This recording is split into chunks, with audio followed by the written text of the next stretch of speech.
Right, hello, good morning, and welcome to the show. This is Good Morning Ghana live on Metro TV. It's a Friday, the 30th of May, 2024.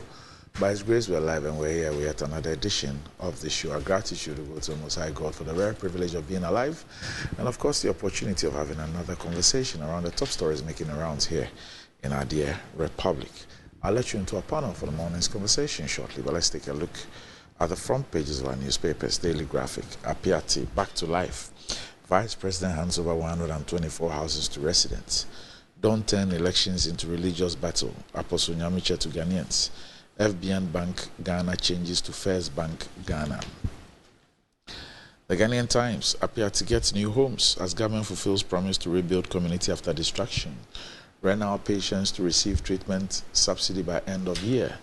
Dr. Okoboy, royal artifacts on display in refurbished Menchia Palace Museum. Alleged robbery on former Second Lady. Court hears argument for bail May 13.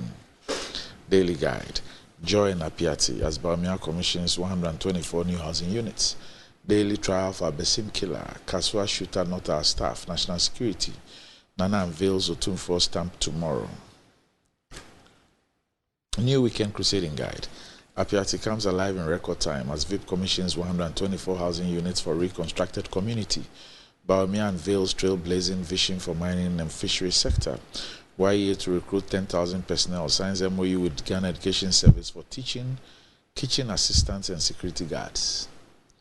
Bugblan Pledom Festival celebration as Afache Bantama urges peace. EC dismisses video alleging ballot box stuffing. Homeowners call for intervention to curb wanton demolitions at Sinocom site in Chado. I don't call myself Professor. New job in North MC rebuffs allegations of misrepresentation. The insights. EC's returning and deputy returning officers tainted with political elements, says Care Ghana as it calls for thorough scrutiny of electoral officers. Ghana ranks third in West Africa with highest cost of living. Socialist movement Ghana salutes workers on steadfast struggle against economic hardship, exploitation, and others. A week after outdooring as Mohammed's running mate, Alliance of Feminist CSOs thumbs up Prof. Popukwajiman over thunderous speech. Ukraine, how Zelensky downplayed true scale of Kiev's losses and more. WAPO. The Herald, new GRA management cooks another deal, hiring controversial Indian company for Ghana's domestic tax mobilization. Document forgery claims rocks Kumasi Lands Commission. Joe Datzi assumes office as new GMPC boss. YAGS to recruit 10,000 personnel for schools. Gisela Tete and Eugene hit up Utu Senya West ahead of 2024 elections. Cocoa Board intensifies crackdown on cocoa smuggling. The Informer. AG clears Cecilia Dapa makes nonsense of OSP's efforts. We're keeping an eye on your promises, IEA to Bawumia. Change architecture of moneyed elections. Professor Atuguba advocates. Towards free, fair, and transparent elections. All hands on deck, Ekufuado. Mining to receive boost. Local ownership. Bawumia pledges. The Inquisitor. Back to square one. AG shreds OSP's work on Cecilia Dapa. AG under heavy troll. Ensure protection of indigenous people's rights. Dollywood to UN Forum. Stop press. Dr. Bawumia to be ambushed with placards. Press conferences by assigns of a female with insipid desire to be his running mate. YEA to recruit 10,000 personnel for GES. Editorial. Our president and his megalomaniac posture. The Daily Statesman. Wild jubilation at Apiati as government fulfills pledge to rebuild devastated community. YEAGS partner to hire over 10,000 school staff. REAC tasked to launch operations for real estate reform. Ekufuado to unveil Otumfuo commemorative stamp tomorrow. Bawumia pledges full support for small-scale miners. The Daily Searchlight. Court of Elohim Sanctuary. Ekufuado buys, in quotes, beds at Kolebu for 6.5 million Ghana cedis. Dr. Bawumia to embark on campaign tour of Western North region on May 3. Lands Minister calls for more investment in Ghana's mining sector. Do not deny your husband's sex. It's a form of exercise. Nutritionist. You want me to repeat that? I heard one of the technicians say, Bobby. Do not deny your husband's sex. It's a form of exercise. Nutritionist. EPA boss Bangalo takeover. Staff threatening industrial action. The Ghanaian publisher. Apiati back to life as Bawumia commissions 124,000 units for community. Rebuilding of Apiati shows government is delivering. Abu-Jinapo. EC refutes Ejisu viral video claims. Child Rights International pledges support for dog victim. The custodian. Government gives 124 new houses to Apiati residents. Ordinary Ghanaians show love for Bawumia. Akufo-Addo promises new labor law. Kojo Nkrumah charges REAC to sanitize real estate industry. Soldier killer not national security operative. The new finder, modern Apiati unveiled. 124 units completed, 50 renovated, 67 more to be built. Otunfa 25, Akufo-Addo to unveil commemorative stamp. Minister task regulator to ensure sanity in buying and selling of properties. GES to absorb 10,000 YEA recruits. Daily Post. MPs police bodyguard and one other gunned down by land guards at East Legon. Ketu North residents in massive walk for Mahama and Edem Agbana. You still have time to vomit all the monies you have looted, as Edun Ketia to Akufo-Addo and MPP. Shraj GRA must take over investigations against Cecilia Adapa, Vitus Azim. Coming up, CEO of Ghana Gas Company under pressure to sign dubious Ghana Gas Phase 2 contracts. And finally, the good old Catholic standard, take evangelizing the internet seriously. Okay, so take evangelizing the internet seriously. Bishop Fianu, Nuncio meets Pope Francis, parish priest meets to share experiences of synodality, safeguard our democracy, President Akufo-Addo to Ghanaians. Editorial, just give us electricity, not doom so. So that's about it. For the front pages, we'll be back shortly.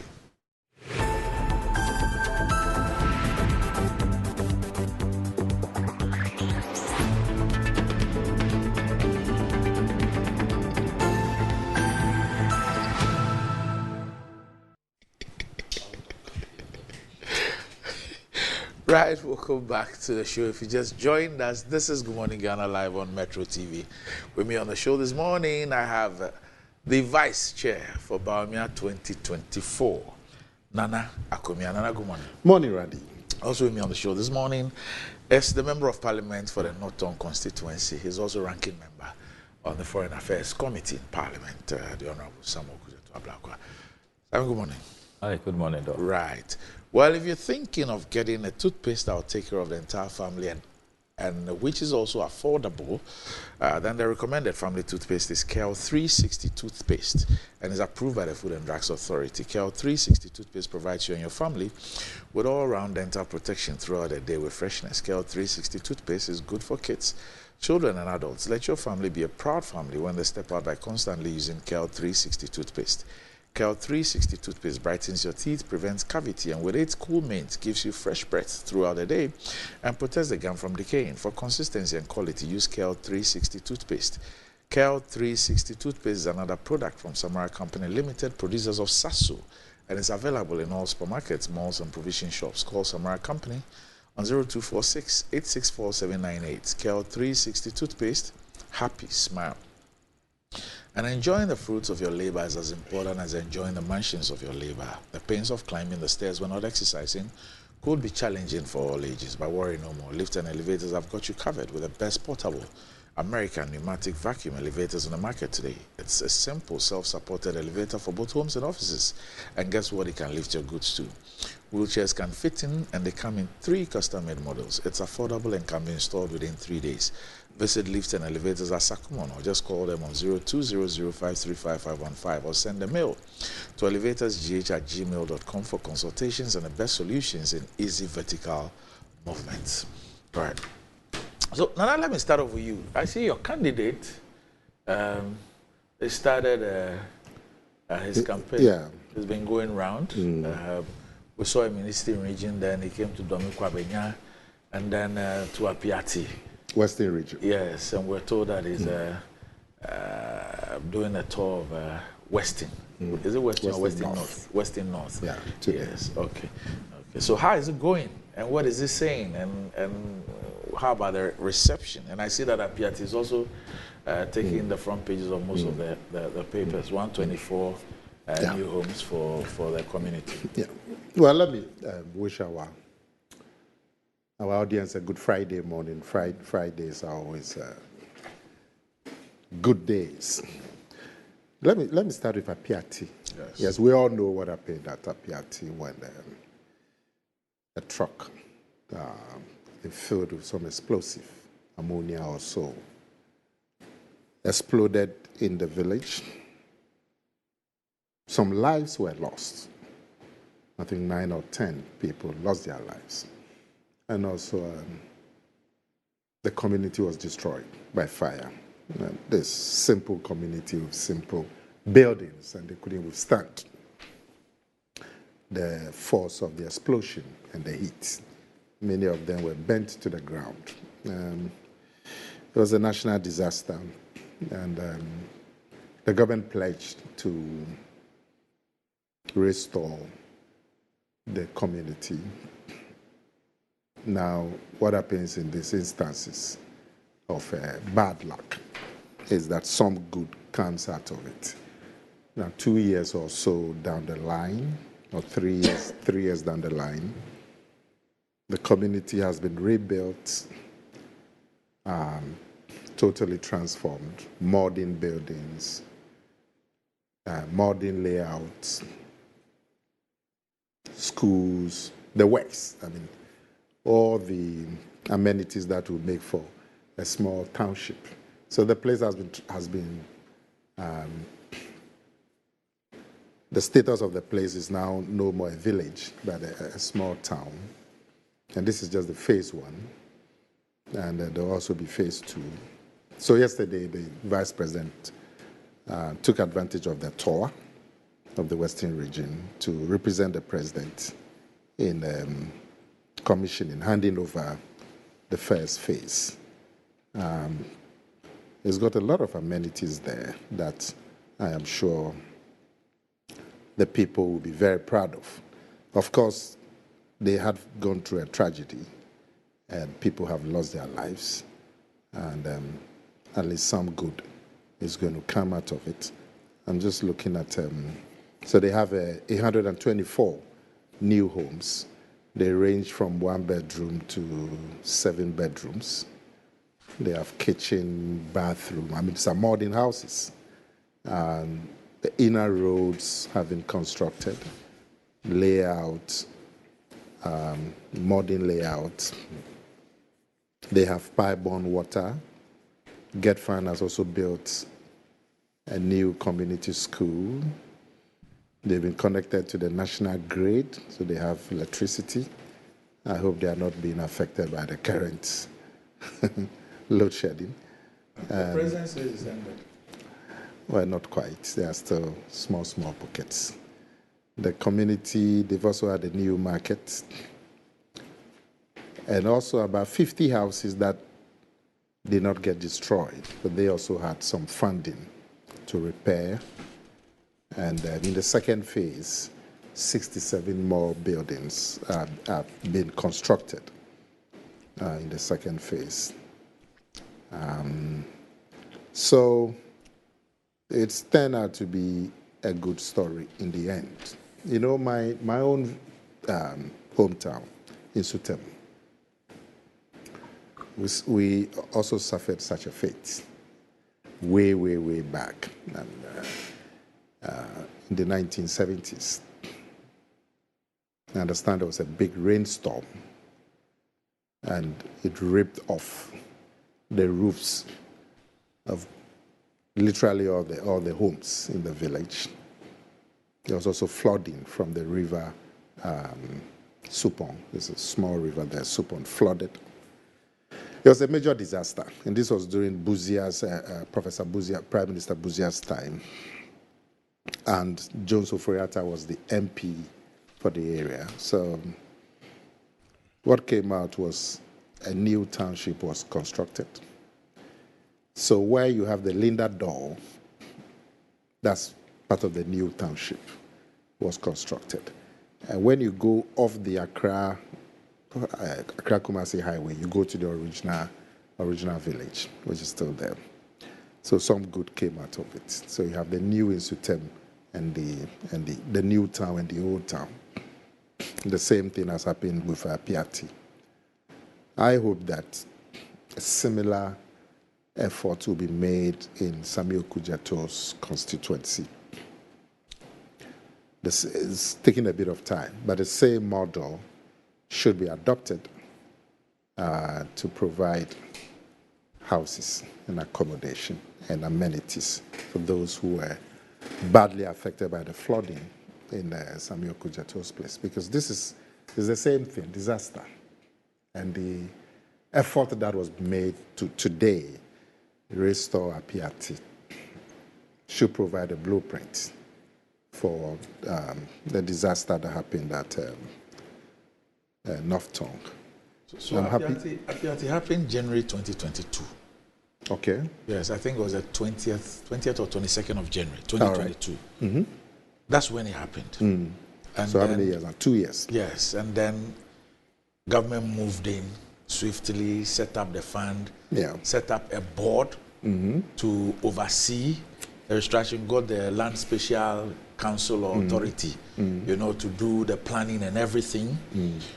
They raised the funds, they started a construction. Within 2 years, it's done. If you look at the North Tongue situation, 8 months on, zero. Now, I've said that's it's delayed too much, but it's not late, and Apiati should provide a blueprint for when was the budget read? Was it November?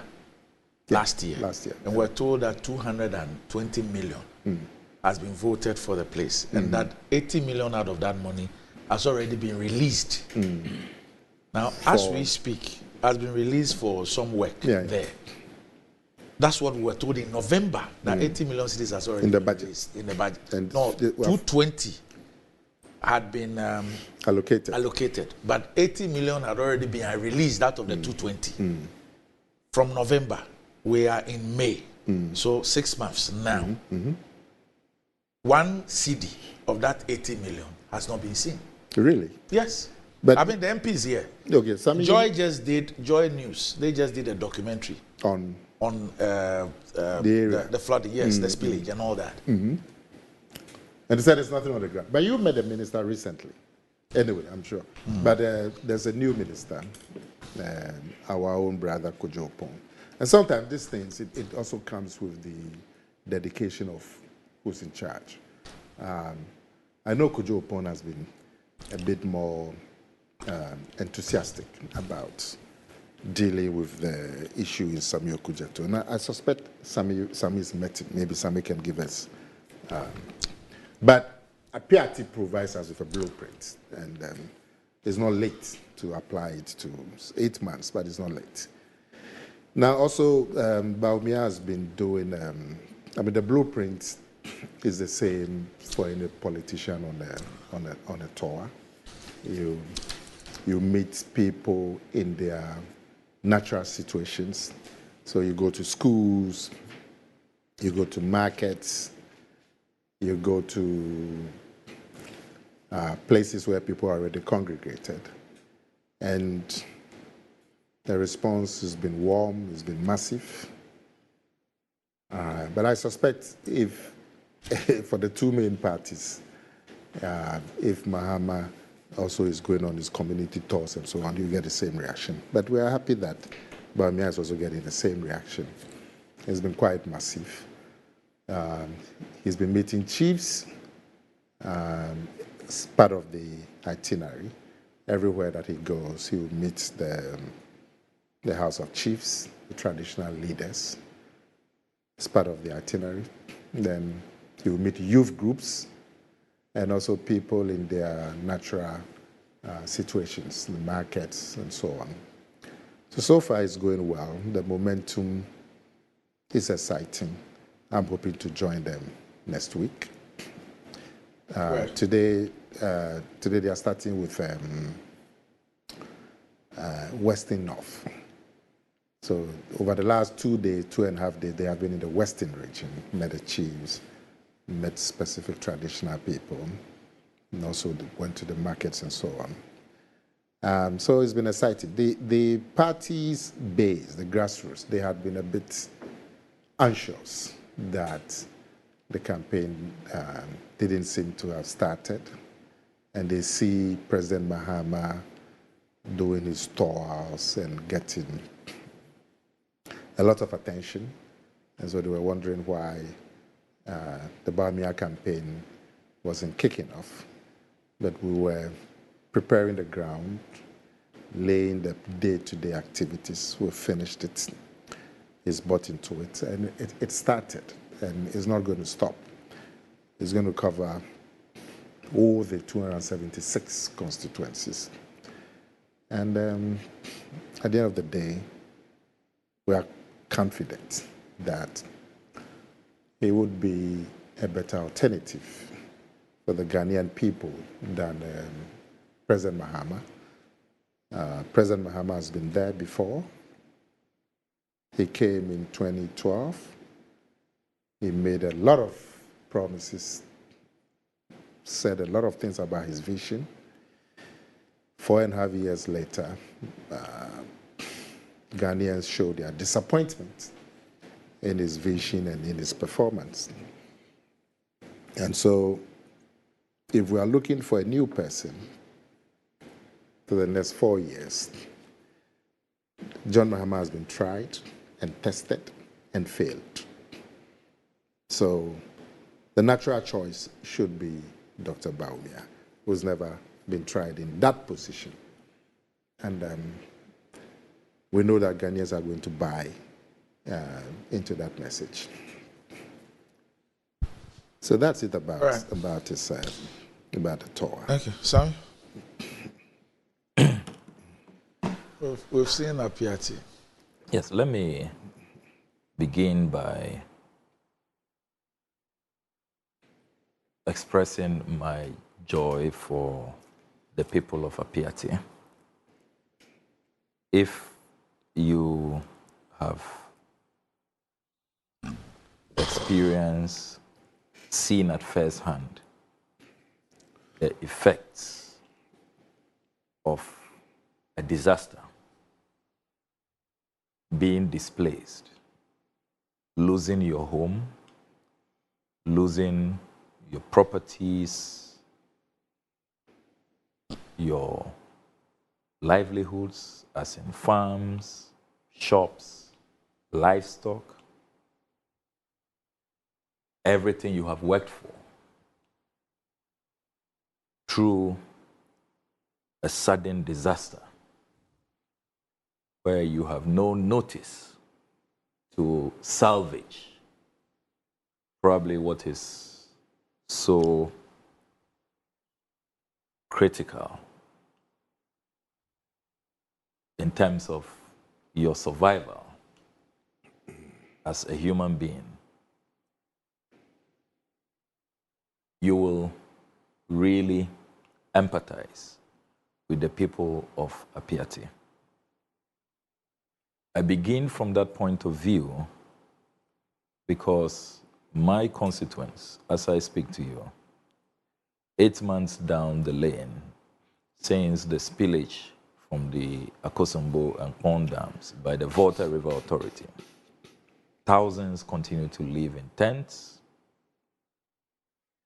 We have on our own built settlements for 600 of them. But if you look at the scale of the disaster, we certainly, depending on the benevolence of Ghanaians, corporate Ghana, NGOs, embassies, and I must thank the good people of this country for the solidarity and the support they extended to us. We've mobilized that to do some housing and some other interventions to alleviate the plight of our people. But certainly, that cannot be adequate, looking at the sheer numbers. We are talking about some 36 to 39,000 displaced people. If you look at the affected communities across the various constituencies. And the houses, according to NADMO, not less than 1,200 houses across from our constituency all the way to the other affected constituencies. So on a daily basis, When we go around and we see the conditions, how people are living in destitution, living like refugees, you know, in their own homeland, living in tents, in congested classrooms, you cannot help but be very, very happy for the people of Apiati. Because at the end of the day, we are all Ghanaians. We share a common humanity. And so if there is a disaster in any part of Ghana, we are all affected. It diminishes our collective well-being and our collective value as a people. And so even though it's been long in coming, I take the view that government could have delivered this Apiati resettlement homes much earlier. The attitude of government when there is a disaster, the efficiency that must be brought to bear, we still do not see that. So Apiati explosion happened on the 20th of January 2022. It's taken some 2.5 years for these resettlement homes to be completed and handed over yesterday. The question that arises is that these 2.5 years, how were the people surviving? Where were they sojourning? How did they keep body and soul together? 2.5 years. I mean, we've seen other countries, other governments across the world, when there are disasters on this scale, they mobilize, and within weeks, they deliver. I'm sure in the case of Apiati, yeah, they provided some temporary there was some relief for them, and then decided to rebuild the township. Yes, So that's what is taking the 2+ years. But they provided them some temporary relief. But that notwithstanding, I take the view that this could have been delivered much earlier. I mean, if you look at what we did with our housing project in 7 weeks, I really think that we need to compel our governments to be more efficient, to be more responsive to the plight of the people. This is a disaster. And I'm sure that if a certain urgent mindset, bringing on board our expertise, even our military, the Ghana Armed Forces, and just focusing on urgent relief, I'm sure that maximum within 4 to 6 months, what we are seeing in Apiati could have been delivered, including all the phases. This is phase 1. We are told that phase 2 is going to follow. So I think that we should consistently push ourselves as a people towards excellence, towards being more empathetic and responsive in a timeous manner to the plight of our people. We see what happens elsewhere, what happens in other jurisdictions when disaster strikes. And I think that we have to really emphasize that point so that moving forward, we can put in place a blueprint, the mechanisms for swift response when these disasters occur. I must also add that if you look at what happened in the immediate aftermath of Apiati, you saw government moving in to get those responsible for the disaster to take responsibility. Doc, you remember the company called Maxam? Yes. Maxam. Yes. They were fined. Immediately they were fined $6 million. So that helped as some seed funds for the restoration effort. Their license was revoked. For their license to be restored, they had to pay $1 million. And then additional $5 million between March 1st, 2022 and August 2023. So I believe that they will have paid all the $6 million by August last year. Compare that to the attitude that government has demonstrated when it comes to the role of the VRA. in the Akosombo Dam spillage? Why is the Volta River Authority not being asked to take responsibility, not being asked to dedicate funds towards the rehabilitation? Because if you look at what happened in our constituencies, the Volta River Authority decided on their own that on the 15th of March, they'll open the floodgates. It's not a natural disaster. It's not like an accident in a Piatti. They decided. And by all indications, the emergency preparedness that they should have engaged in, getting the people out of harm's way, making sure that the people are evacuated with their valuables to higher ground, to safe locations, all of that were not done. And yet the VRA has gotten away with murder. Literally and In figuratively. the Joy documentary, I could tell a trading of accusations between Meteorological Agency and VRA. And the VRA, yeah. As to who didn't. What kind of accusations? About Early warning. the forecast, Yes. weather forecast and all of that, you know. So we are asking, But I thought who takes it was responsibility? going to be an investigation. It hasn't been done. Yes, that hasn't been done.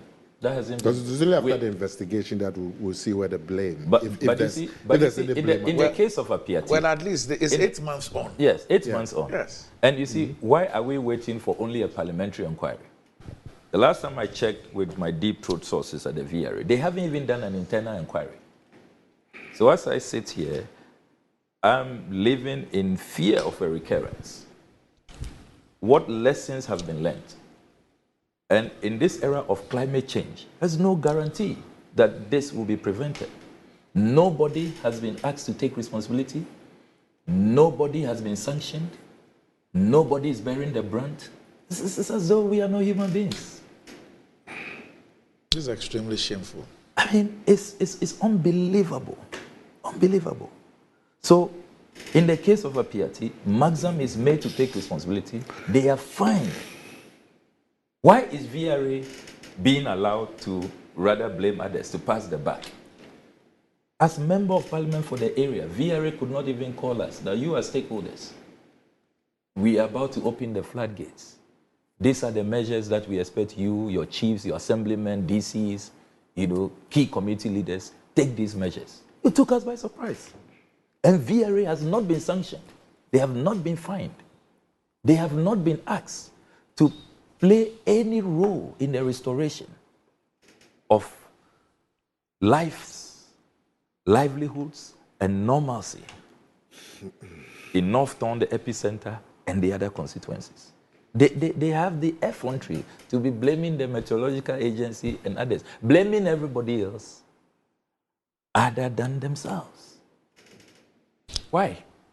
And So then, what has the 80 million cedis been spent on? and then the 80 million cedis.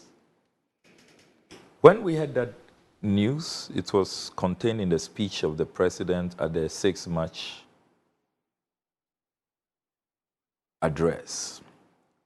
We filed urgent questions to find out from the Works and Housing Minister what has been done with the 80 million cedis, what it was used for.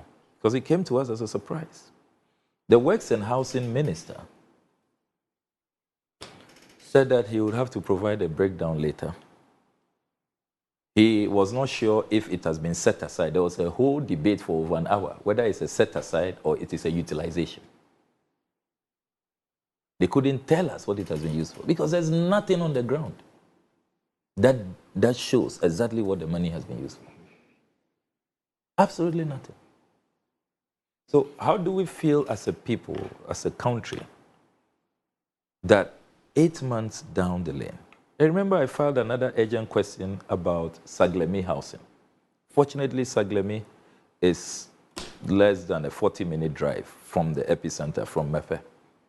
Again, the Works and Housing Minister tells us that they cannot provide Saglemi as a temporary housing for the people because there are some final works that have to be done in terms of water and connecting electricity and all of that. 8 months. we cannot connect water, electricity to Saglemi. We are allowing the Saglemi housing project to rot. I have no issue. This is without prejudice to accountability questions that the government may have. Continue with your accountability matters in court. If anybody has done anything wrong, if Ghana didn't get value for money, go ahead with your court cases. But at least put what has been put up by President Mahama to good use. A building project which is more than 90% complete, which can help alleviate the plight of your people, the suffering masses, victims of the VRA, no fault of theirs. They've done absolutely nothing to deserve what has happened to them. And yet, less than 40 kilometers, we drive past Saglemi every day. We see Saglemi empty and go and provide food and relief items to our fellow compatriots living in tents. Where is the conscience of the nation? Is this not a scar on the conscience of the nation? And as we speak, government has done absolutely nothing in terms of reconstruction and in terms of compensation. I would have thought that even if you can't start building houses for the people, at least come and compensate them. Start some compensation. The farming season is upon us. So the last time you met the new minister, what was the outcome? So the Works and Housing Minister visited the constituency and met with the chiefs and said that the chiefs should prepare land, that they will be returning to start construction soon. The chiefs then asked for the designs, if the designs were ready. And he said they are not ready. 8 months. Even designs are not ready. So when you met him, what was the discussion? That is the issue. We are still waiting. For? Waiting for designs, waiting for actual construction to begin. And what did he tell you? He says they will be back. We are waiting. So the 80 million, is it what has been used for the designs? You don't know. The minister couldn't tell us in Parliament. Yeah, because it says 80 million has been released. Has been released. What has the 80 million been used for? Now the minister was prevaricating between set aside and it's been utilized, and that later on he will come to Parliament with a breakdown. I mean, it's just a mess. But have you engaged him away from the parliamentary floor? You haven't engaged him? I have engaged him in Parliament. Yeah. After the parliamentary discussions, I engaged him, and he said, "Oh, don't worry, we will come. We will come and start something soon." So, on the 6th of March this year, this is a quote from President Akufo-Addo's speech. Yeah. Quote: "As set out in the 2024 budget, the government has set aside 220 million cedis, of which 80 million cedis has already been released by the Ministry of Finance to support the ongoing rehabilitation efforts for the affected communities. Government will stop at nothing to restore normalcy to the lives and livelihoods of all affected persons." End of quote. Yeah. This is the president. The president. 6th of March Yes. this year. It says 80 million has already been released by the Ministry of Finance. And everybody is asking. So what has the 80 million cedis Been released. been used for? Been used for? What has it been released for? What has it been used for? This was in March. Yes. 6 March. 6 March. Yeah. And since then, you haven't had any information? No information. And that's at 6 March. You were asked in saying the money Parliament. has been released already. Yes, it's been released already. We asked in Parliament. The minister said he will come back later with a breakdown of what it has been used for. We are still waiting. And you see, Doc, what is worse? You know the rains have started. Yes. On Saturday, there was such a major downpour.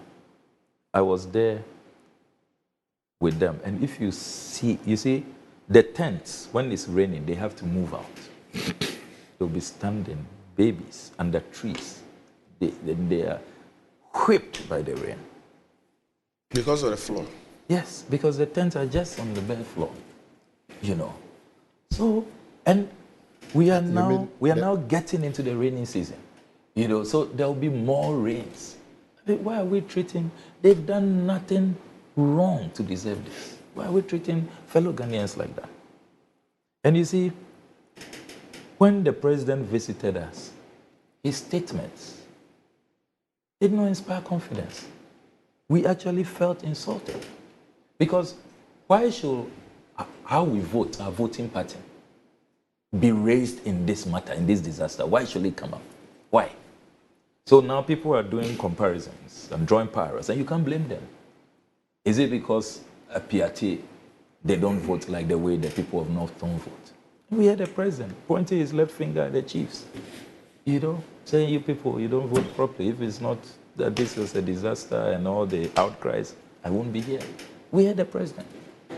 Why do you do that? Then when you leave, even on that visit, one would have thought that he would have even come with relief items, because individuals came to visit corporate organizations with relief items, came empty-handed, insulted us, left, and since then, nothing. So how do you convince us that this is not deliberate neglect? That you just are not punishing us because of how we vote? But we are all taxpayers. We are all Ghanaians. The whole of Ghana, every part of Ghana can't vote in a particular way. And you see, it's become a pattern with this president. When the Ekumfi chiefs called on him at the Jubilee House, he told them the same thing. That, look, my Kanukre, I'll be honest with you people, because you didn't vote for my MP, I forgot about it. Totally ignored you people when it comes to development. But now, since you visited and you are begging, I'll think again. And he goes to do the same thing during the Jisuba election. That no other MP can come and lobby me for a project. It is only an MPP MP. So how do you expect me to feel as an NDC MP?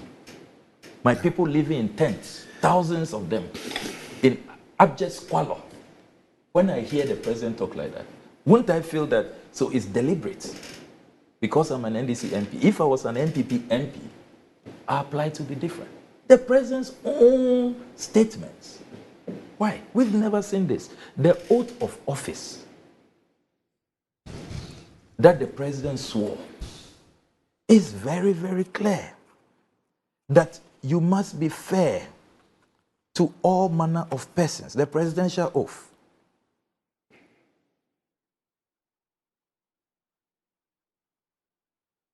Is here.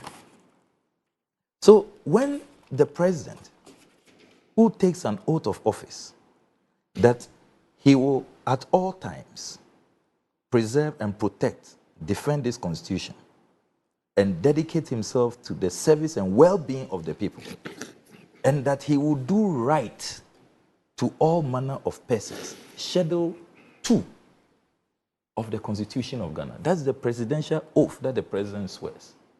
Is he reminded of the oath? Is he reminded of the Ghanaian Constitution, which frowns against discrimination? We all pay taxes. We are all citizens. We have an equal stake in the destiny of this country. So the president's pronouncements and his conduct does not inspire confidence. It is most offensive. And the president should not do that. We should all be treated equally without discrimination. Because you see, no president comes to govern with their own resources. It's not as though President Akufo-Addo, is some monarch who conquered by war and is looted, is the spoils of war that he is distributing. No. You came through the ballot. It's a democracy. We are paying taxes. It is national revenues that you are managing. And if you read even the directive principles of state, the Constitution even enjoins our leaders to make sure that there's affirmative action. The vulnerable, rural Ghana, the underdeveloped, there has to be even conscious efforts. They should even be your priority. Invest more in those sectors to bring everybody up, to be on an even keel. So what's going on under this president? So as we celebrate what has happened in PRT and express our joy for them, we are reminded of our pain. And it gets emotional. I have served notice, and I've already given the instruction to my lawyers. We are going to take a class action. The victims are now signing the court documents. Will soon go to court because, I mean, what can an MP do again? We've done everything. Mobilize on our part to do something on the ground.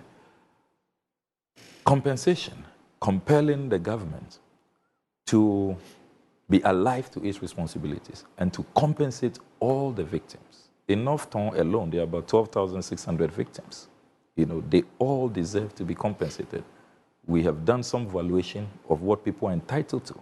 And under the Ghanaian constitution, they must be compensated. Because if we say we will wait, 8 months has come already. We filed questions, we've made statements on the floor. Look, we even made a statement about replacing even voter IDs, health insurance cards, passports. We've been ignored. Nobody cares. You know, the VRA can't be bothered. They've all left. Do you know that initially when the disaster happened, VRA was providing water. They brought some poly tanks to the camps. They've packed all of it. They've left. So we now have to be providing water. St. Kizito Secondary School, that camp, I had to go and renovate the place for the students to go back. I mean, government simply has abandoned us. So we are left with no choice because if we say we'll just keep, you know, pleading, we shouldn't be begging for government to do what it has to do under the Constitution. It's obligation to the people. So we are headed to court, and let's hope that the judiciary will compel the Akufo-Addo-led executive to carry out its obligations. I mean, we have been left with no other choice than to take this path.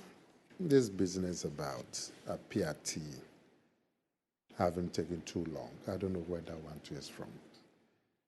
What government promised the people of PRT has been delivered. Your production wasn't showing the new PRT. I just realized that they've started showing it. They were showing the old PRT. But 2 years, they've delivered, and they are still delivering. I mean, you have to give government credit where credit is due. We have all lamented that this same model can be applied to, or should be applied to your area. And so all of us lament about the delay. And we've been told some monies have been voted. And so we want to see what the monies have been done, like what the monies have been used for. So all of us are concerned. But as for PRT, government has delivered. And you must give government credit for that. Now, Sami, so you still hold a view that somebody is to be blamed for the flooding in your area? Yes, yeah. The VRA must take responsibility, yeah. Family. That they actually deliberately caused the flooding? They did not prepare us, notify us. They could have even done radio announcements. Doc, you are in the media. Did you hear if any... Right on this show, we demonstrated that the VRA had lied. They didn't give warnings. No. What they claimed, because the chiefs, who are key stakeholders, the members of parliament, who are key stakeholders, all were unaware of sensitization. Any sensitization. Yeah. So if there's going to be a sensitization that includes the people moving from where they are to safer grounds, yes. How can that kind of sensitization be done without the chiefs, without the members of parliament, without the development of the assemblymen and the associations and all that? So what happened? Well, if the sensitization wasn't done well, then there's a problem. And they should have even made sure that the people have evacuated physically. Yeah. Elsewhere, that's what they do. Yeah, because this is not like that PAT one where there was an explosion. Yeah. So I heard sitting here announcement that they were going to open the gates. Yes. But if the community sensitization wasn't done, but I heard the announcement. Yes, that was like 2 days or so. A few days, yes, they issued a press statement. Yes. But like you are saying, there should have been deeper sensitization and evacuating the people and so on. So we can look at that. I don't have a problem. But Sami, the president's comments that you quoted. Yeah, you should condemn the No, I president. think that you are overflogging the issue. What? Because as we speak, there are major developments in NDC areas, are there not? The way you speak is like if you don't vote NPP. I'm quoting the president. Yes, Should I know. the president be saying I'm these saying, things? I'm saying you're quoting the president. You are saying that what the president is saying can give rise to this interpretation. No, I don't have a problem. You as president would never talk like this. Have we ever heard any of our presidents since Nkrumah talk like this? Please, please. No, don't try. Can I speak small? No, I mean, what you are doing I'm saying that you are. We are pained. We are pained. Our president should not be talking to us. I'll just keep quiet. It's okay. Our president should not be talking to us like that. Don't justify it. No, if you let me, then I'll keep quiet. Let's hear what Nana wants to say. What is this?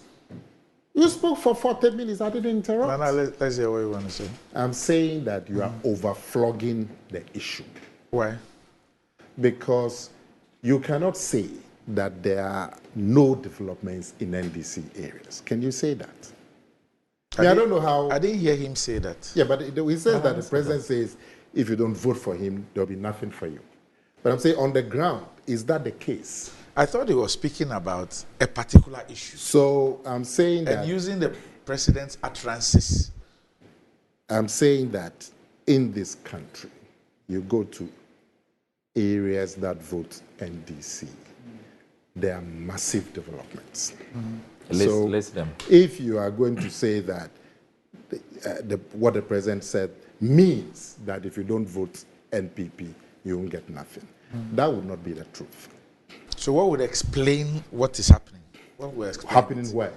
The flood disaster areas. What would explain why we have what we have as we speak today? But we all agree there has been a delay. We all agree. But you cannot say that the delay is because the people don't vote NPP. Can you say that? But the president himself has been there. Listen, yes. The president has been there, hasn't he? Yes. And what did the president tell us when he came? If the president hasn't even, what you said, your expectation is that some work has to be done. If the work hasn't been done, we can talk about the delay. But you cannot say that the work hasn't been done because you vote NDC. Can you say that? Why would you say that? It's the president who introduced this to the matter. Why would you think? Why should the president come and tell us about how we vote? Can I finish? Condemn how we vote during a disaster. Can you put your hand on your heart and say that no work, as far as you are concerned, I'm sure there's some work there, but even you, let's say there's no work or the work has delayed. Can you say that it's because it's an NDC area? You cannot say that. You cannot say that. The president if the work has delayed, this appear tea place, I don't even know how they vote. I don't even know how they vote. But so if there has been a delay in delivering relief to the people of North Tongue, we'll talk about the delay. And we would urge government to be more forthcoming. Nana, let me ask you. You yourself, you read that the president says some monies have been released. Yes. So we have to find out what has happened to the money and so on. That's why I was asking you, have you engaged the Minister for Works, the new Minister for Works and Housing, and what did he say and so on? These are the issues that, because the president himself has made a public announcement that so much has been voted and some of it has been released. So there's an intention to bring relief to the people. If the intention hasn't translated to action on the ground, it's something that all of us want to look at but to say that nothing has been done because the people there vote NDC is not right. So Nana, so a disaster has occurred in a part of Ghana, which has rendered thousands of citizens homeless. They've lost everything that they have. Their livelihoods, everything is gone. The President of the Republic visits the place for the first time. And in speaking to the people, he refers to their voting party. Who does that? What did he say about their voting party? That you don't vote for. What did he say about their voting party? Just so that I don't misquote the president, I would let them play the video so we all hear Yeah. Exactly what the president said. Yeah, but you are saying he referred to. So what did he refer to? He spoke about the fact that they don't vote for. Yes, that we And don't he vote said for that. his party. And so why is he there? No, but I'm saying, Nana, the question I said there is a disaster. Yeah. Thousands of Ghanaian citizens. So you can say that his comment. If you tell No, me I'm not his done. I'm not done. I'm Okay, not done. Go on. So the president goes there, and he goes to visit people in that But state, you are repeating it. in that condition. You are repeating what I'm saying. And then, no, let me finish. And then he goes to say this. And proud to he going there, the people do not experience any serious effort by government to come to their aid. From when he made that statement and left, they have not seen any serious commitment on the part of government to come to their aid. The president speaks about money put in the budget, which was, we're told, in November, and talks about the release of 80 million. The people still don't see anything. You do not think that it will be fair for them to refer to the president's comments Now, and say that they believe that it is that will be the reason why nothing has happened there. granted all that you are saying, granted all that you are saying, does it mean that if government has not been proactive on the ground, does it mean that it's because the people vote NDC? Why did the president go there?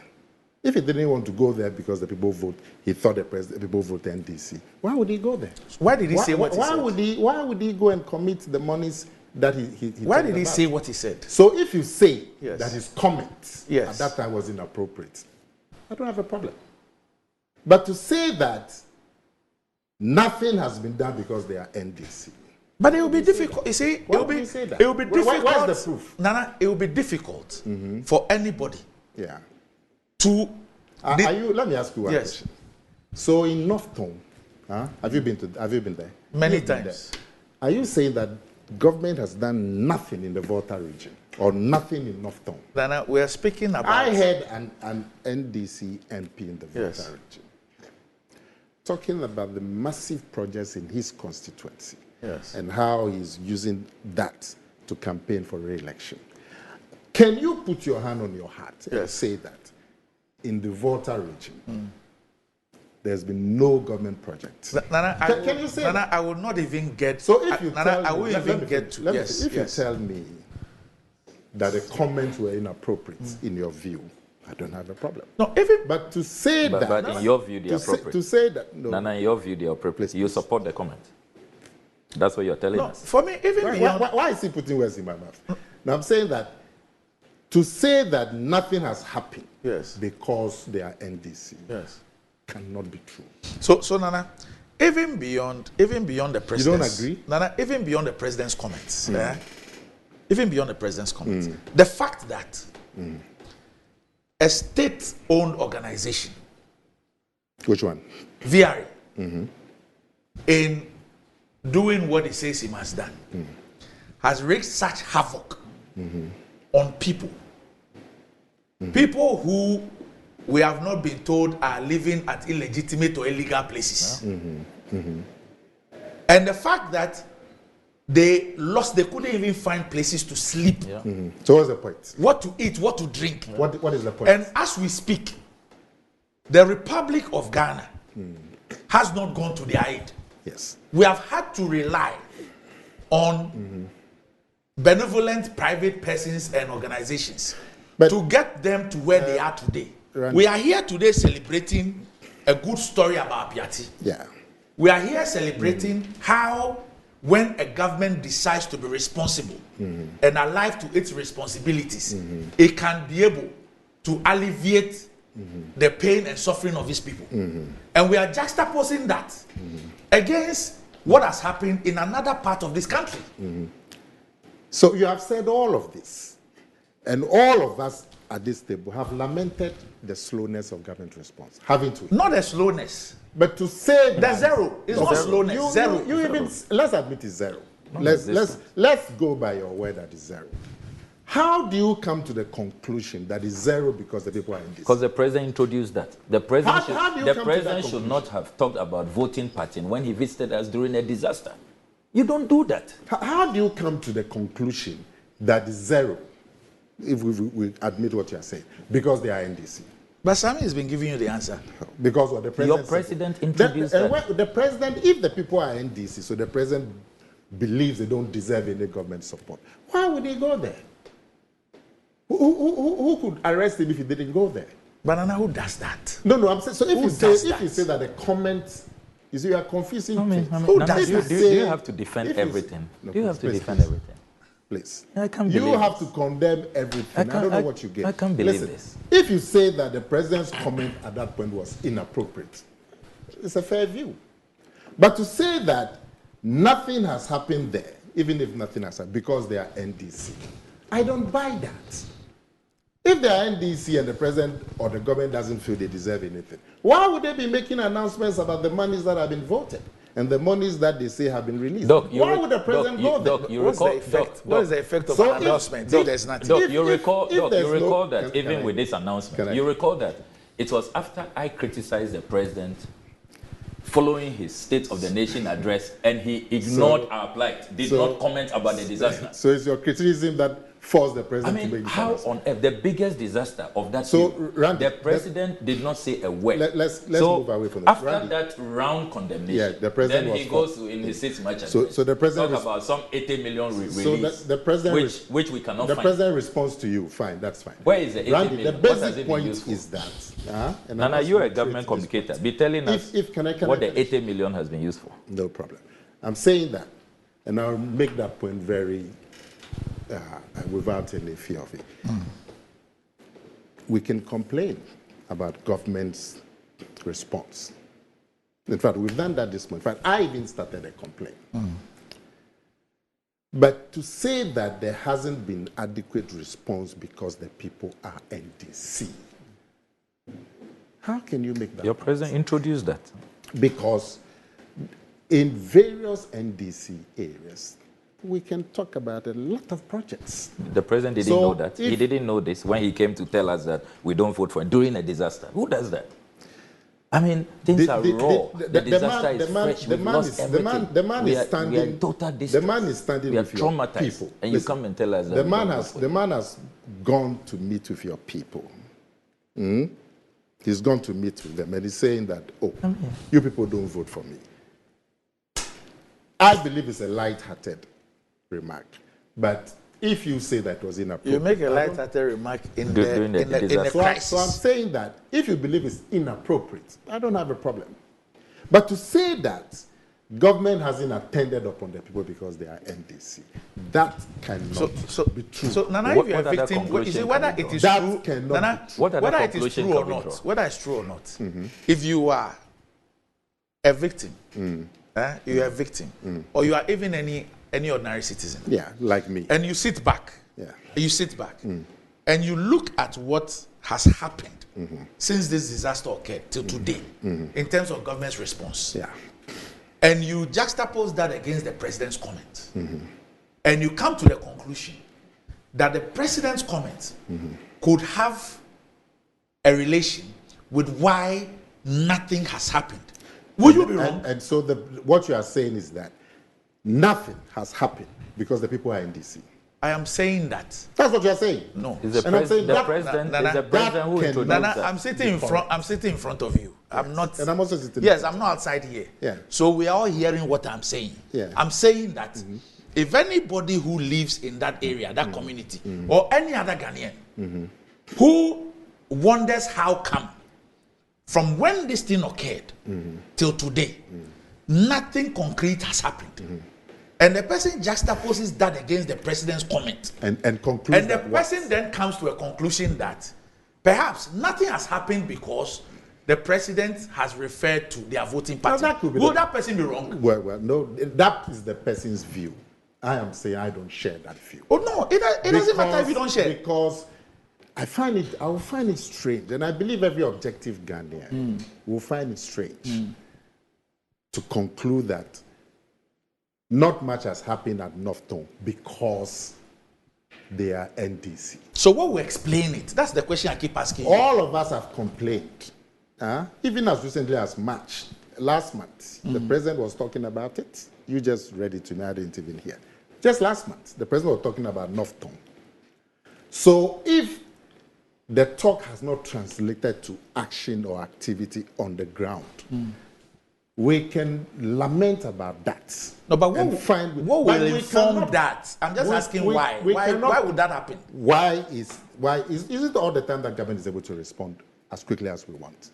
So we can blame the lack of, the action and the rhetoric. But to say that that inactivity or inaction is because the people are NDC, I will never buy that. Blame the president. I will never buy that. No, blame the president. For anybody who reaches that conclusion, you should blame the president. Even if you want to blame the president, he's been there, he's talked to the people, you say you haven't seen us, so you are blaming the president. It's fine. But to say that nothing has happened because they are NDC is wrong. It's a wrong conclusion. So what is right? Because there are so many areas, even in the Volta region and even in North Tongue, where we've had this kind of disaster. One second. Are you saying, because to be able to support that conclusion, you need to show the government hasn't done anything in NDC areas? You need to show. We are speaking about a particular area. Now, why do we want to extend it to other places? That particular area, you are saying that government has done nothing because the people are NDC. So how about what government has done in other NDC areas? I didn't ask the president to go and introduce the issue of voting pattern. It's fine. During a crisis. I didn't do that. But we said that if you find those comments at that point inappropriate, fine, it's a fair conclusion. But to say that nothing has been done about North Tongue because they vote NDC, that cannot be. So what would then explain it? Listen, I have told you my view. If your view is that it's an NDC thing, take it. You can I have not said it's I will never support it. See, Nana, that's what you are telling me. Nana, please. Nana, hold on. It's okay. Please, no. Take it. It's NDC, so government Nana, please. But that's what you are saying. You know what you are doing. Stop it. What am I doing? Stop it. What are you doing? It is Sami Okujeto. No, hold on. What are you doing? Sami Okujeto Ablakwa. What are you doing? Who said that? No, on the basis. No, you have to withdraw that. What do you mean? Nana, because you know that is not what I said. What are you doing? No, Nana, you know that the allegation you made against me is not what I said. Okay, what did you say? It is Sami Okujeto Ablakwa who, in lamenting the inaction of government, then referred to the statement of the president. Yes.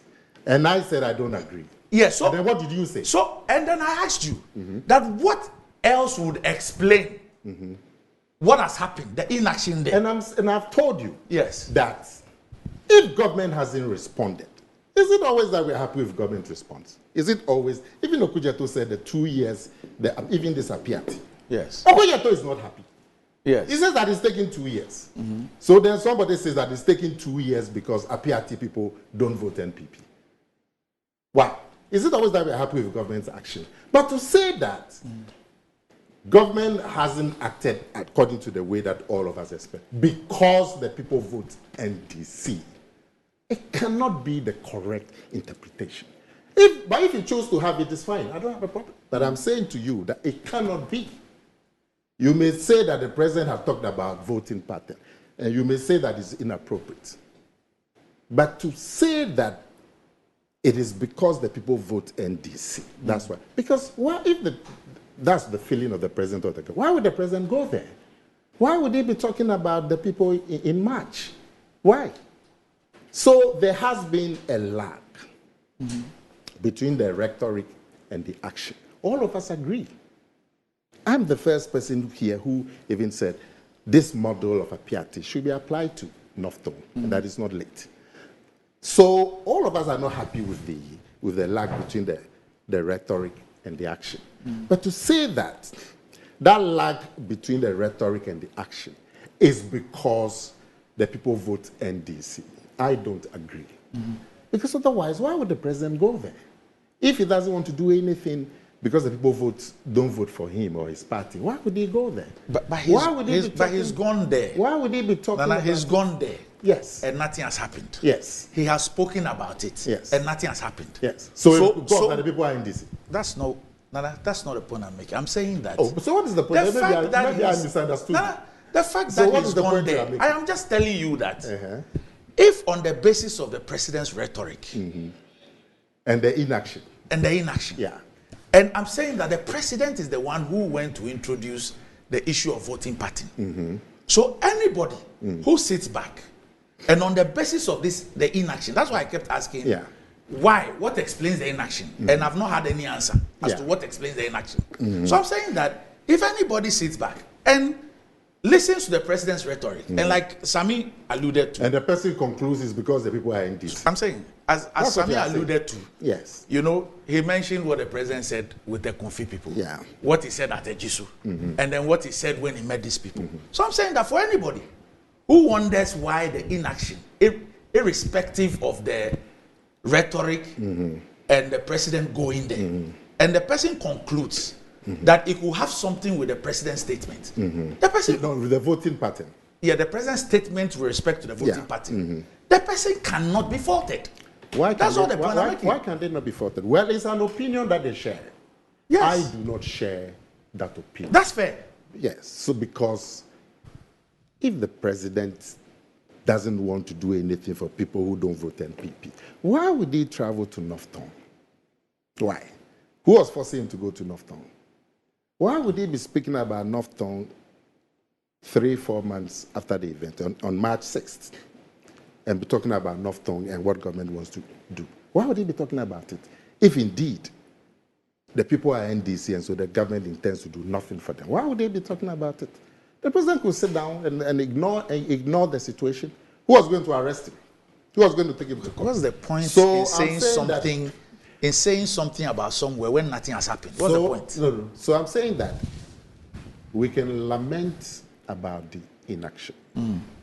And I'm saying to you, and you would agree, that I'm even the first to lament about the inaction. And I've said that I'm hoping that, that inaction can be corrected very quickly. And that there's a new minister and so on. I was asking Sami about interaction with the new minister. So all of us are worried and concerned about the inaction. But to run from the inaction to conclude that the inaction is because the people vote NDC. And so they are being discriminated against. And I heard Samuel Kujeto reading about how that you shouldn't discriminate. To say that the people are being discriminated against because there has been a delay in action and that this discrimination is there because they are NDC. I don't agree. Okay. The only thing is that what I heard Sami say was that he referred to the president's comment. He Yes. didn't say that in isolation. Yes. Yes. But I've also referred to the president's comments. And I'm saying that if you tell me that in that situation, the president shouldn't have made those comments, it's fair. But to run to the conclusion that no action has been taken or the kind of action we expect hasn't happened because the people are NDC. Because you see, then you have to show that areas which are NDC have not seen anything from the government.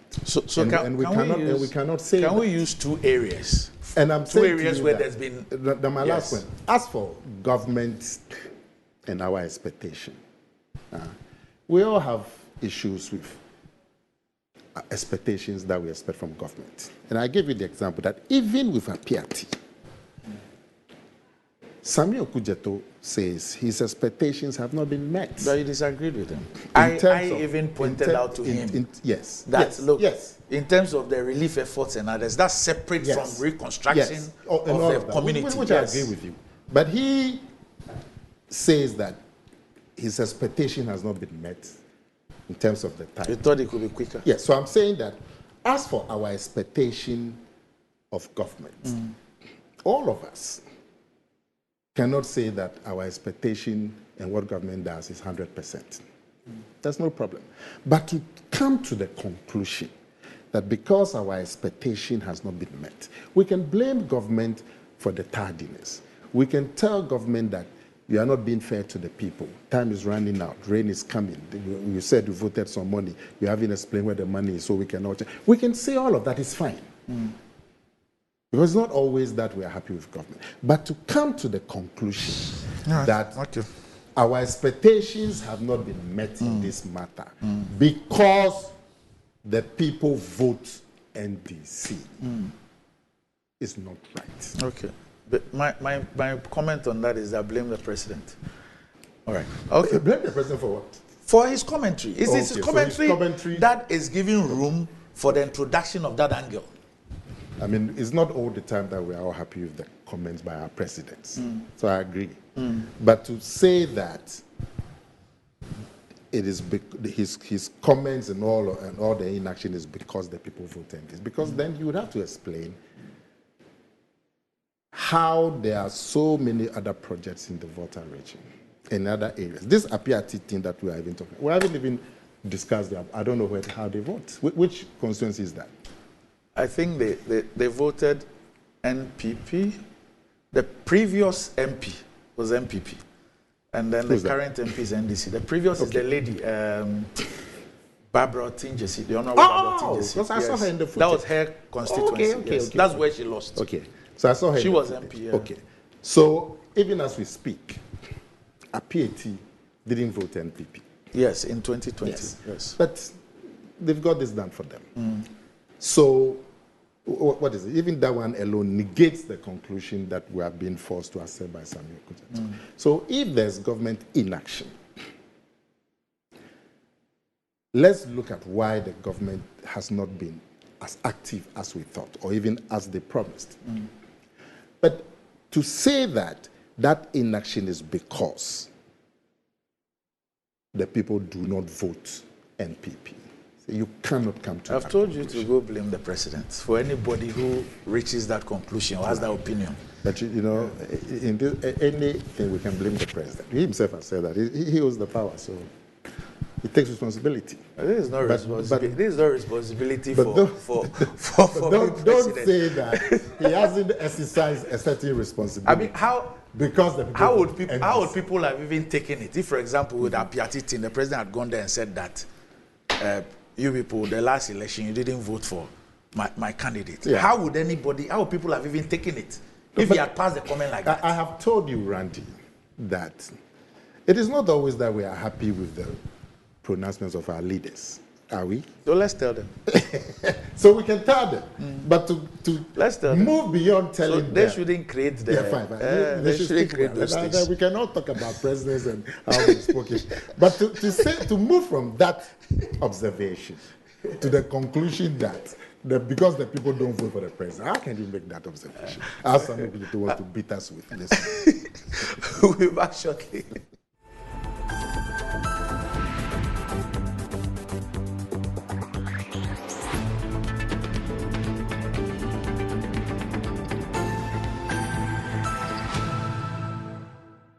Right, welcome back to the show. If you just joined us, this is Morning Ghana live on Metro TV. Still with me on the show, I have Nana Akomia and Samuel Kutetu at Blackwell. What does wealth mean to you? Do you want to live like a tycoon? Remember, has got the Mola, got the power. Ghana's newest lottery game draws live on Adom TV at 9 a.m., 12 noon, and 6 p.m. daily. Now pick up your phones, tablets, and computers and download the Game Park Games app on Play Store. You can also play on the website at www.gameparkgames.com by dialing *946# on all networks. Just choose 4 numbers from 0 to 9.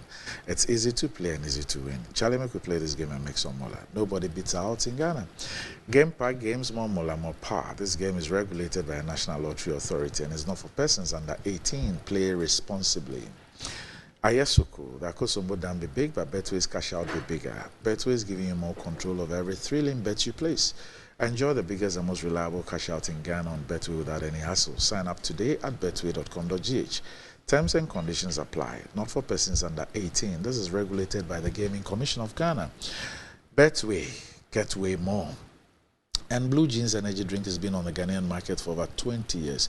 We already know what it does for the body. It contains vitamins and nutrients like vitamin B2, B3, B6, B12, as well as taurine and guarana, which are known to boost your strength and energy, as well as promote high performance and endurance. Blue Jeans energy drink has been tested and tried. It's indeed the best. Blue Jeans energy drink is for bold and active men and women. So go and grab a cold can and power your day. It's in shops nationwide. For bulk purchases, contact Budget Cash and Carry Limited on 0208 128190 or 055 001 0000. All right. So just before we move on, let me just okay. So Sammy, last week we were here discussing Buankra. Okay. I see that you have done a post on the Keta port. You've moved from Buankra to Keta. And then this morning you've done another post. Yeah. This morning. Just this morning. Yes. Yes. Yes. So we are still looking at the terrible wastage of resources, the breach of our laws, the constitutional violations, the disregard for Parliament resolution on the Buankra inland port and logistics terminal matter. However, in pursuing that matter and unearthing more documents, intercepting more documents, which further muddies the waters,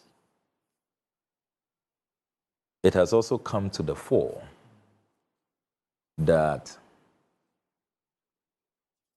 that very strange decision that President Akufo-Addo took in March of 2019, very strange decision, to appoint a director to a non-existent port, the Keta port.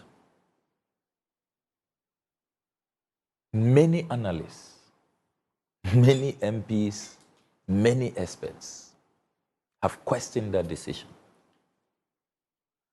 For more than 5 years, we have been paying this director of the non-existent Keta port full allowances, full salaries, vehicles, perks of office, very juicy. Now, the latest documents we have intercepted reveal that the government is now, under very controversial circumstances, now allocating funds for the first project, which is an administration block at the Keta port. Well, that should be good news. I don't know how good a news this is, when we should have avoided the wastage of scarce resources. Look, all of these decisions, these indiscretions, must be situated in proper context. They are responsible for the economic crisis that we find ourselves in. The insolvency, the bankruptcy, the fact that we have overtaxed everybody and now businesses are leaving this country in droves. Economic climate is at an all-time worst situation. How do you appoint somebody to a non-existent port? I mean, I recall when we were building the University of Health and Allied Sciences in the Volta region, the University of Energy and Natural Resources in the then Bronga-Hafu region, or the University of Environment and Sustainable Development in the Eastern region. Then we appoint a vice chancellor, even before construction begins. I mean, who does that? Or we are constructing E-blocks, and we appoint a headmaster, recruit a new headmaster, paying the headmaster, even before construction begins. I mean, things that we have never seen in our history. And look, the Ghana Ports and Harbours Authority is one of the finest institutions we have in our country. You have tremendous expertise at that institution. They could have overseen the establishment of a port in Kenya. The Director General is very knowledgeable. Very, very knowledgeable. Very knowledgeable. I mean, in that area, very knowledgeable. The people there. Try and get a name. Is it Michael? You know, Lungunji or something? The same person. And not Michael. Yeah, I think so. So the expertise at the GPHA has never been questioned.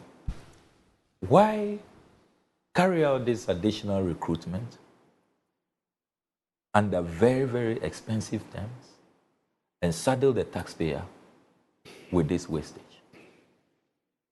So this 10th October 2023 letter signed by the Transport Minister, the Honorable Kweku Furesiama, reveals that the government is seeking to allocate 50% of dividends that will be declared by Meridian Port Services, and that will be used for phase 1 of Buankra and the administration block of the Port of Keta. Of course, after all these years of no activity, total wastage, the elections are upon us. What can we hurriedly, put together? What scheme can we put together and create the impression that something is being done at Keta, a place which, the site, which you remember that many people became like a tourist site. Many people go there. They had this miserable-looking signpost. So people go there and take pictures. Place had been overgrown with weeds. Now, the elections are here. Let's see if we can do something. Pretend to be doing something. So they say So they're going to put out what the administrative block. Michael Achagwe Luguje. Yeah. They'll use the dividends from Mohammed's MPS project. But you see, So how much money?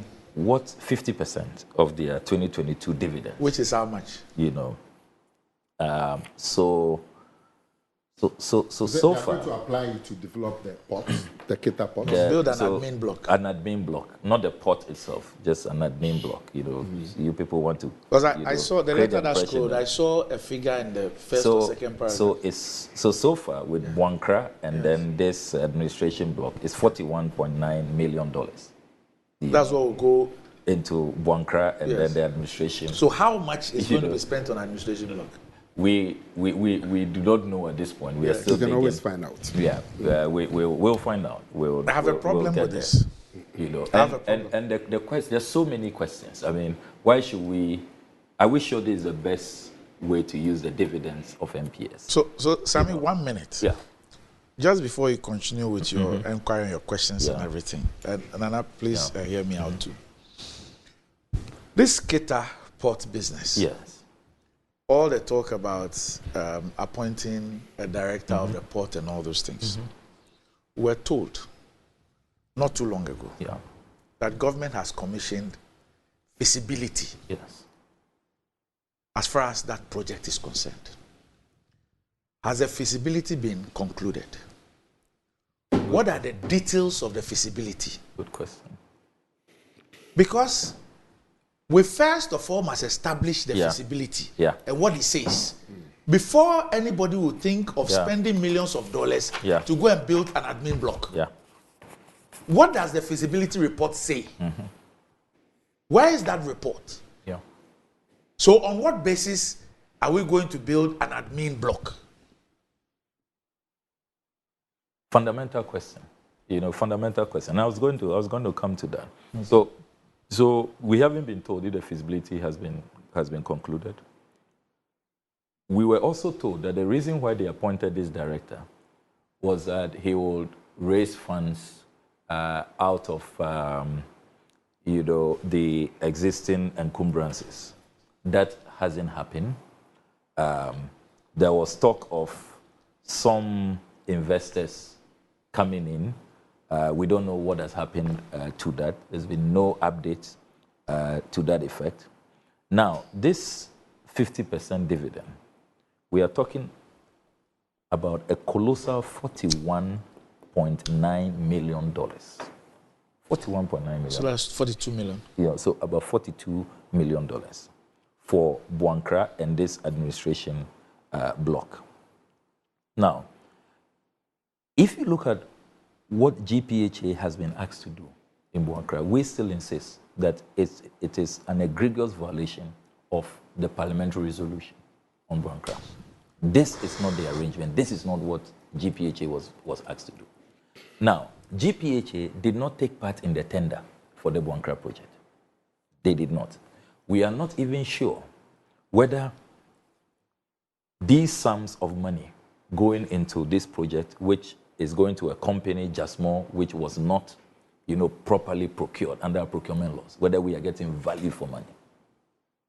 And I've talked about how analysts say, and there's a valuation report I have cited, that what has been done there so far should not exceed $4 million.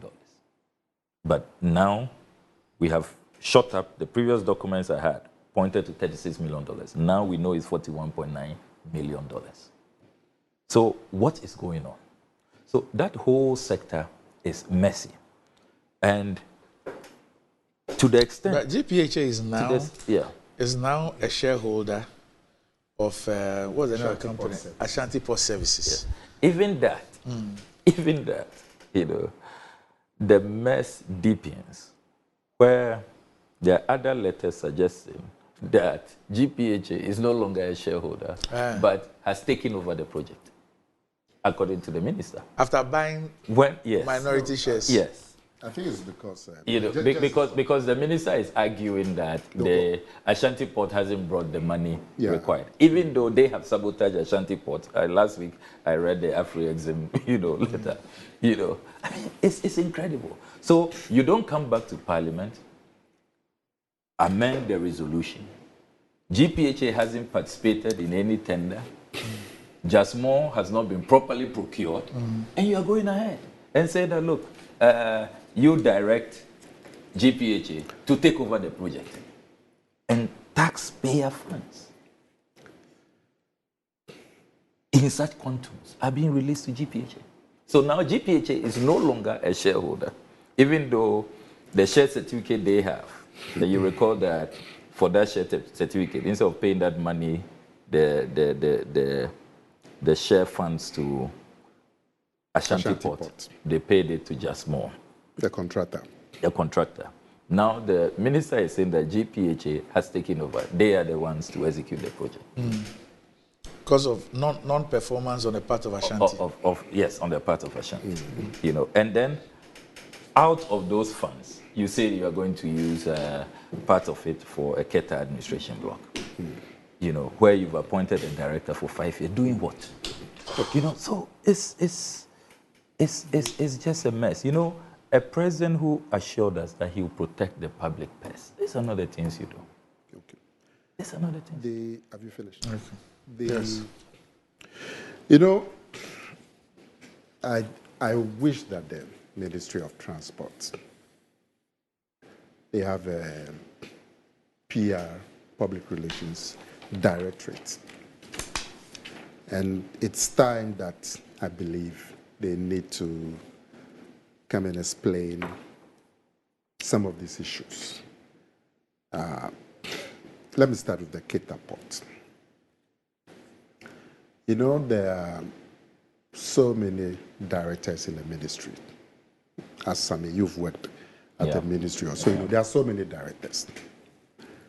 Now, the Keta, if the ministry decides that the Keta Port project is of such magnitude in terms of the whole concept and the impact of that building a whole port at Keta next to the port at Lomé and all of that. And the ministry decides that is a major aim of the ministry. And they have a director at the ministry to oversee issues regarding the port. I don't see what the problem is. Because they have so many directors. In the ministry, the organogram, you have the minister, deputy minister, then the chief director. And then the chief director, you can have about 10 directors. So when I was, let me give you one example. You can have director for manpower,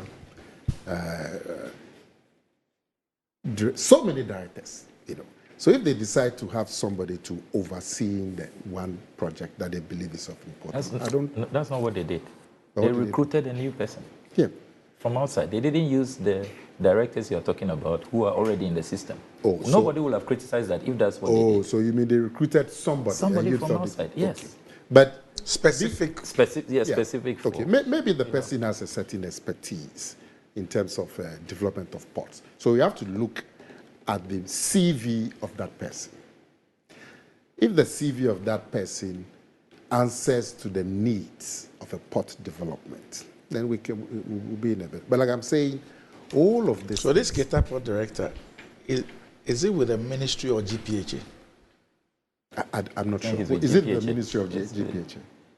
It's with GPHA. And GPHA is an agency under the ministry. But like I'm saying, they have so many directors. Because there's a director for Tema Port, I think there's a director for Tadi Port. Yes, but those ones are existing. Yes. But like I'm saying, they have. At this rate, they will soon appoint a director for Bankra Port. If they have, if there isn't one already, if they have, they regard this Keta Oh my goodness! as of such a magnitude, they can appoint a director to oversee the developments. And for me, my interest is to look at the CV of that person, and if that person's CV shows that he's got some experience in the development of ports, I don't see what the problem is. Now, there's obviously been a lot of feasibility work on the Keta port. It's just that the ministry has not been forthcoming. Because like we are saying, even every year, there should be some press meeting or media meeting to talk about the steps that are being taken, to keep the public. If the information isn't there and there's a vacuum, you can easily give rise to some of the things that Samuel Kujato is talking about. So I asked the question because we do feasibility studies for a reason. Yeah. Sometimes on the face of it, you might talk about an airport or a port or some project. Yeah. However, the feasibility is done to establish whether it is viable. It is viable or not. Yeah. Okay. So once you've done this feasibility, the first step is that the report on the feasibility, ought to be made.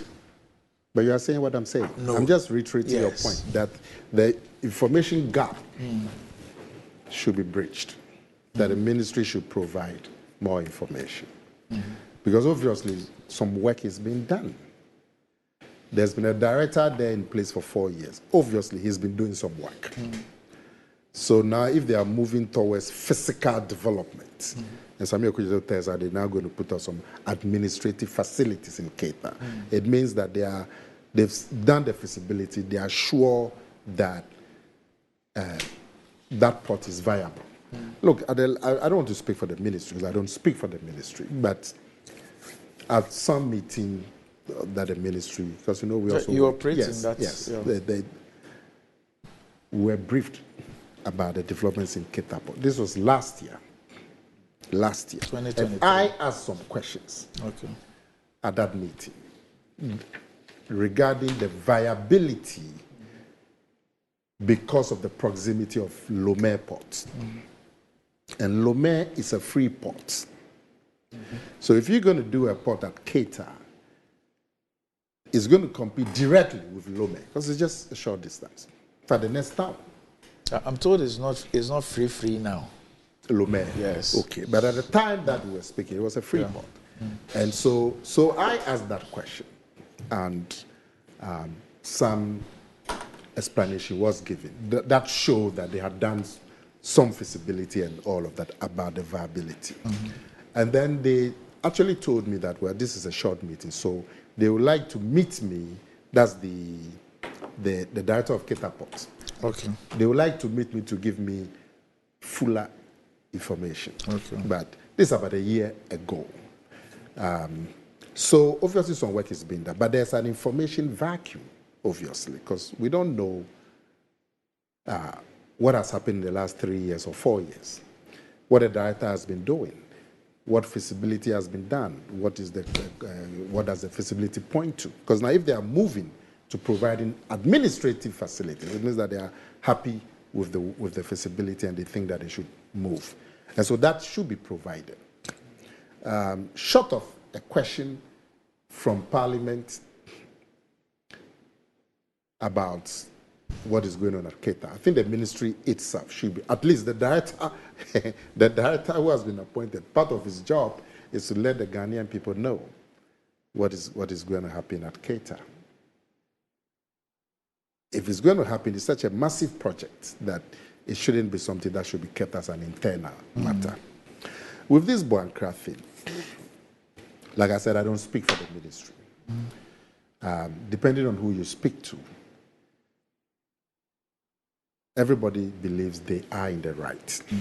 After the first discussion that Sammy brought here, I think 2 or 3 weeks ago, for some reason, right after we finished the discussion, I got a call. I was approached by the Ashanti Port Services. The office is just around the corner. And he said, oh, Honorable, if you are just around the corner, can you pass through my office? And when I said, oh, if you are just here. So I went there, just 2 minutes drive. And he said, look, all that Sammy is saying is true. And that he basically repeated what Sammy had said. And then he said he's petitioned this office and that office and so on.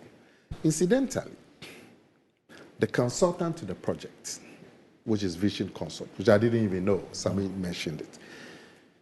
We at STC, we are in collaboration with that Vision Consult.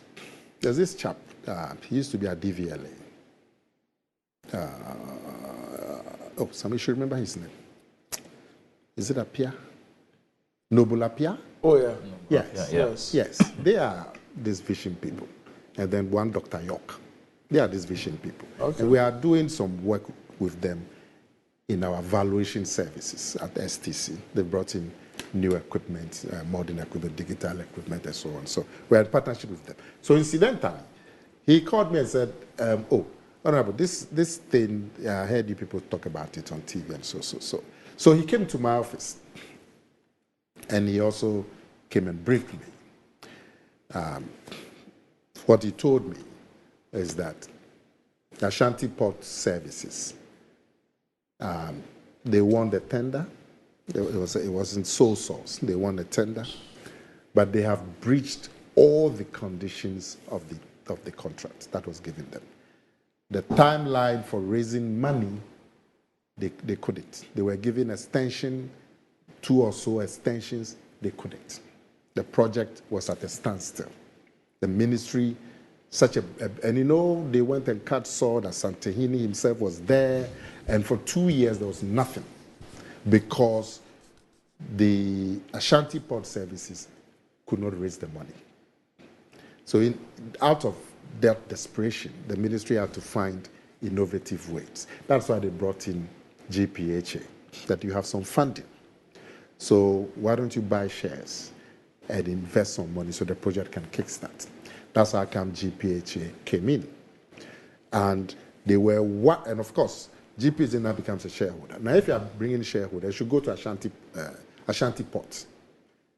But the ministry fear was that if the money went to Ashanti Ports, because they hadn't been able to deliver on their funding arrangements, so they decided the money should go directly to the contractor so that the work can start. Now, all of these were at meetings with the original Ashanti Ports. He showed me letters that has the concurrence of, what's the man's name? Ashanti Port. No, the Mr. man's Afum. Afum. They showed me letters that had the concurrence of Afum in terms of the money from GPHA, buying the shares to go to the contractor. They showed me letters that showed that the contractor came from the Ashanti Port. what's the name? Afum. This Jasmo, that it's Afum who brought him. They showed me letters to that effect. And they brought in the Vision Consult as consultants. And Afum was supposed to then bring his designs, and those designs would be vetted by Vision Consult. The designs didn't come. So out of desperation, the delay, they asked Vision Consult now to do the design and all of it. I mean, so they also have their story. I'm not here to speak for them. I am interested that public monies are being used judiciously. So the ministry, I advised the Vision Council that either they should get the concurrence of the ministry, and because they've been consultants and been mentioned, and come and tell their story.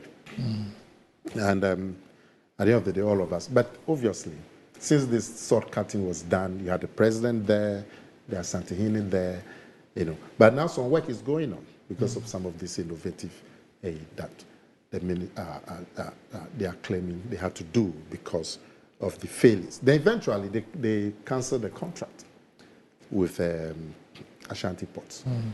They canceled the contract because of non-compliance with the terms. Now, if the cancellation is without merit, the first thing that the people should do is go to court. That you have cancelled my contract and you've violated my rights. They should go to court. Yeah, they are at arbitration. They've done that. They've gone to court? Yes, yeah. Or they've gone to court? They are at arbitration, Arbitration. yes. Arbitration, yeah. At where? Yeah, Ghana Arbitration Center. Okay. For the first part Okay. of the cancellation. But and then they are going to the international arbitration for the breach of the... Is that what the terms of the contract are? Yes, you know those are the one terms, thing there, Mr. Afum said he had arranged funding. Finally delayed, but he had arranged funding. I put that question to Vision Council. They said no. When they checked, the funding wasn't there. You know, so let all of them go through the right procedure. The contract has been cancelled according to the ministry because the Ashanti Port Service did not fulfill the terms of the contract, particularly with the raising of the funding, and so they cancelled it. They had arbitration, fine. Let all of this process. So if you are cancelling, let's say that Ashanti Port couldn't raise the funds, what do you do? When there's a parliamentary resolution, you come back to Parliament. Well, listen. You make sure that resolution is amended. Number one. Number two. What resolution? Number two, the resolution on the concession. What did he say? What Parliament has passed. The resolution. What did he say? That the Buankra project will be executed by Ashanti Ports. They are the concessionaires. Parliament appointed Ashanti Ports. Parliament passed a resolution after you have agreed with them, done the tender. Who brought the resolution? You the came Ministry to of Transport. The Ministry of It's the Transport. minister that brought Yes, the yes. resolution. And then this is where they are. And Parliament passed a resolution. So you come back and seek amendment. That's one. Number two. So if you are saying that now GPHA is taking over and Jasmine will be the contractor, what do you do? There ought to be a new tender. You have to respect the procurement laws. You don't do that. You go ahead, you're just paying them. Now we are at $49 million. And the minister is now writing, saying that they are now going to take steps to regularize the procurement of Jasmine. I mean, as if we are, as if we are in some jungle, some banana republic. Last week, I read that letter. You know, because Nana, if you know this reference to Jasmine being brought by Ashanti Port and all that, to the extent that you say there's non-performance and you have cancelled the contract, the issue of who mentioned Jasmine first or who introduced Jasmine is neither here nor there. No, but you know, Sami had earlier indicated that Jasmine was brought by the ministry. Yes. Which, I mean, Ashanti, this is the contract with Ashanti Ports. Yes. So why is anybody imposing a contract on him? Yes. So I asked that question. They said no, Jasmine was. So they showed me letters from. And you've also seen the letters from Ashanti Port cautioning Ghana Ports and Harbours Authority not to pay. No, because the funds Ashanti to Jasmine. Listen, when they brought in GPHA because Ashanti Ports was not forthcoming with the funding. So they brought in GPHA because the project had delayed for 2 years and they wanted to see movement on it. This was a project that had been a lot of fanfare. Santihini was present, the president was present. So they brought in GPHA to buy shares and they brought in some money. They decided that because of the non-performance of the financial agreement, they had to pay directly to the contractor because the money was being brought in for the work to be executed. And they said that was done with the concurrence. So there's a letter here where there's an initial objection, but they also showed me a letter where he had endorsed that the money should go to Jasmine. Subsequent to the protest. Yes. So, like I'm saying, the ministry should be, the public PR unit of the ministry should be forthcoming with the Qatar port and also with this Boankra thing, because these are all national projects. These are So, not Nana, small. what is it about government that it can deal with awards of contracts, huge sums, and will not want to follow due process? Just follow due process. And after a year, 2 years, then we'll... But this one, they opt follow due process. The Ashanti ports won through tender. No, not Ashanti Port one. Because Okay. as we speak, you have even confirmed to us that the Ashanti Port one, as far as the ministry is concerned, they've cancelled it. Yeah. So what it means is that whatever is happening today has nothing to do with that contract. What do you mean what is happening today? Whatever they're executing. Yes, because that contract has been tendered. Yeah, so whatever is happening today has nothing to do with that contract which was approved by Parliament, which has gone through the processes. So this is the Honourable Minister's letter dated 21st November 2023. What did he say? Signed Honourable Kweku Ufure-Siama, where Termination. This is the termination. Right, Yeah. and writing to Jasmore and saying, confirming that the ministry will ensure that the Ghana Shippers takes the necessary processes to regularize your re-engagement. I count on your cooperation. So, Okay. so it's a re-engagement. So it's a re-engagement. Yes. So my point So is that... you're making these huge payments, $49 million, without recourse to the procurement laws. Why? No, but Jasmore was already there. Jasmore, as far as the documents I saw, Jasmore was the contractor appointed by Ashanti Ports. And they had already paid Jasmore monies, the GPHA money, to buy the shares, to Jasmore to work. Now they've abrogated the contract. Yeah. The shareholders are three. Shippers Council, they have a 10% carried. They are now authority, right? Yeah. Shippers, they have a 10% carried. And then now GPHA. I don't know what shares, if it's 30 or 40, whatever. And then, so Ashanti Ports now has three shareholders. The main one has been abrogated. So they have to now regularize the involvement of the GPHA. So obviously Ashanti Ports now has to be reorganized. In fact, there's nothing called Ashanti Ports. Yeah, really. Yeah, There's really. nothing called Yeah, Ashanti yeah, Ports. Or there is, but one of the shareholders has been terminated or whatever. No. But like I'm saying, No, so for us, they are saying that even if you read this 29 September 2023 letter from the minister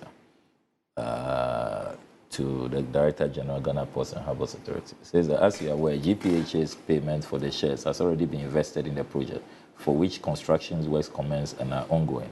However, due to the concessionaire's inability to achieve full financial close, the concession grantor, Ghana Shippers Authority, has cancelled the concession and taken over the project. Yeah. okay.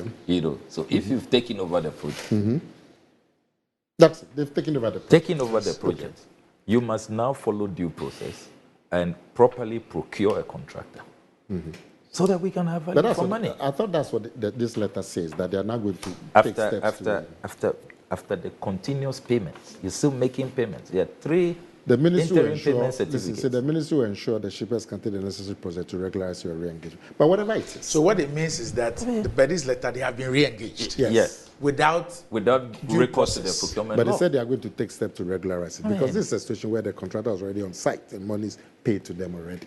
But like I'm saying, the ministry's PR should explain these matters. When you were asking the question, I thought the question you were going to ask was, why isn't these public agencies forthcoming with information? I asked last week. But I can tell you, and Samuel Kujato will confirm, Randy. Look, I'm sure when Samuel was working at the information ministry, getting information from your own colleagues in other ministries about their work, which have become matters of public concern. Sometimes, even you as at the Ministry of Information, you'll be amazed, Randy. Happened during NPP's time. When I was at Ministry of Information, you had to go and push. An issue has come, an issue of public concern about a public institution you want to administer for information. It's difficult. And I'm sure you confirm. So, what's that? Sorry. Go on. Oh, but you're showing me something. This is my last playing trick, so. So, Tricks and juju. so this business, I know one information minister, which you know, who said, look, I'm not going to take the can. Yes. If I provide you the platform and you won't come and give them It's your information, matter. It's your matter, and I won't go and do anything. But I think it's the best approach. Yeah. Maybe that's what of. But it's always a problem. So I am urging the ministry. I've mentioned to Vision Consult, Yeah, when I came to see all me, these that weeks, they should get a concurrence of the ministry, and together with Shippers Council and GPHA, because this project is a huge project. It's not only Sami. As for Sami is even he's had one side of the story from the concessionaire, and he believes there's something on top. I have documents from the ministry too. But beyond that, I'm looking at the entire. But beyond that, but you don't have all the documents. But beyond that, I think I have everything. there is a national concern, because Bo Ankara has been a project that has been on the heart of this country from Rawlins's time. That's true. And every budget and state of the nation, from Jerry Rawlins, they mentioned Bo Ankara as a major inland port. Every government, from Rawlins to Kufuor, either in the budget or in the state of the nation. So if today we've moved to the point of appointing the concessionaire and we've actually voted public monies into it, I mean, we deserve an update. Yeah, it's important. And you see, when you look at the latest batch of letters I've intercepted, we are now even seeing that the health of GPHA is at stake. Their reserve fund, because of this bunker project, has been totally depleted. If you look at the 29 September 2023 letter signed by the minister, he was instructing GPHA to use the reserve fund. He said, in order for the construction works to continue and forestall any delays that could lead to escalation in the project cost, there's the need for GPHA to continue to fund the construction works from the balance of the reserve funds for the project. Then the minister discovers a few days after, that is nothing in the reserve 10th October 2023, that he says, my attention has been drawn to the fact that the remaining balance from the reserve funds will not be sufficient to cover the project any longer. So, so they now have to go to MPS and use MPS dividends. Because 50%. Why I think that even the health of GPH. Why I think that, you see, in taking some of these decisions, is a major decision. You see, we have GPHA, we have Shippers Authority, we have all of them. We looked at the enormity of this project. We have Parliament. Yeah, we looked at the enormity of this project, and we decided that, look, for us to successfully execute this project, we needed external funding. Yeah. We're fully aware of all the funding sources of these entities. Yeah. And that is why we opted for that. The concessionaire. Yes. Now, once that did not happen, did the consultants then get back to the drawing board to look at whether this is a plan B and the feasibility of this plan exactly. B?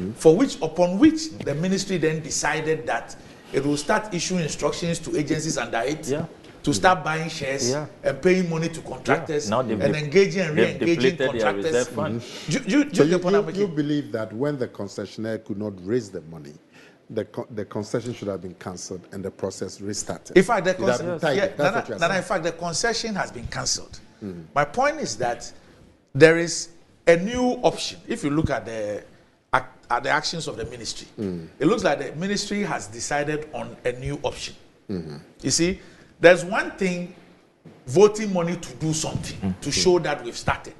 And there's another thing, whether that particular option is feasible or not, is sustainable or not.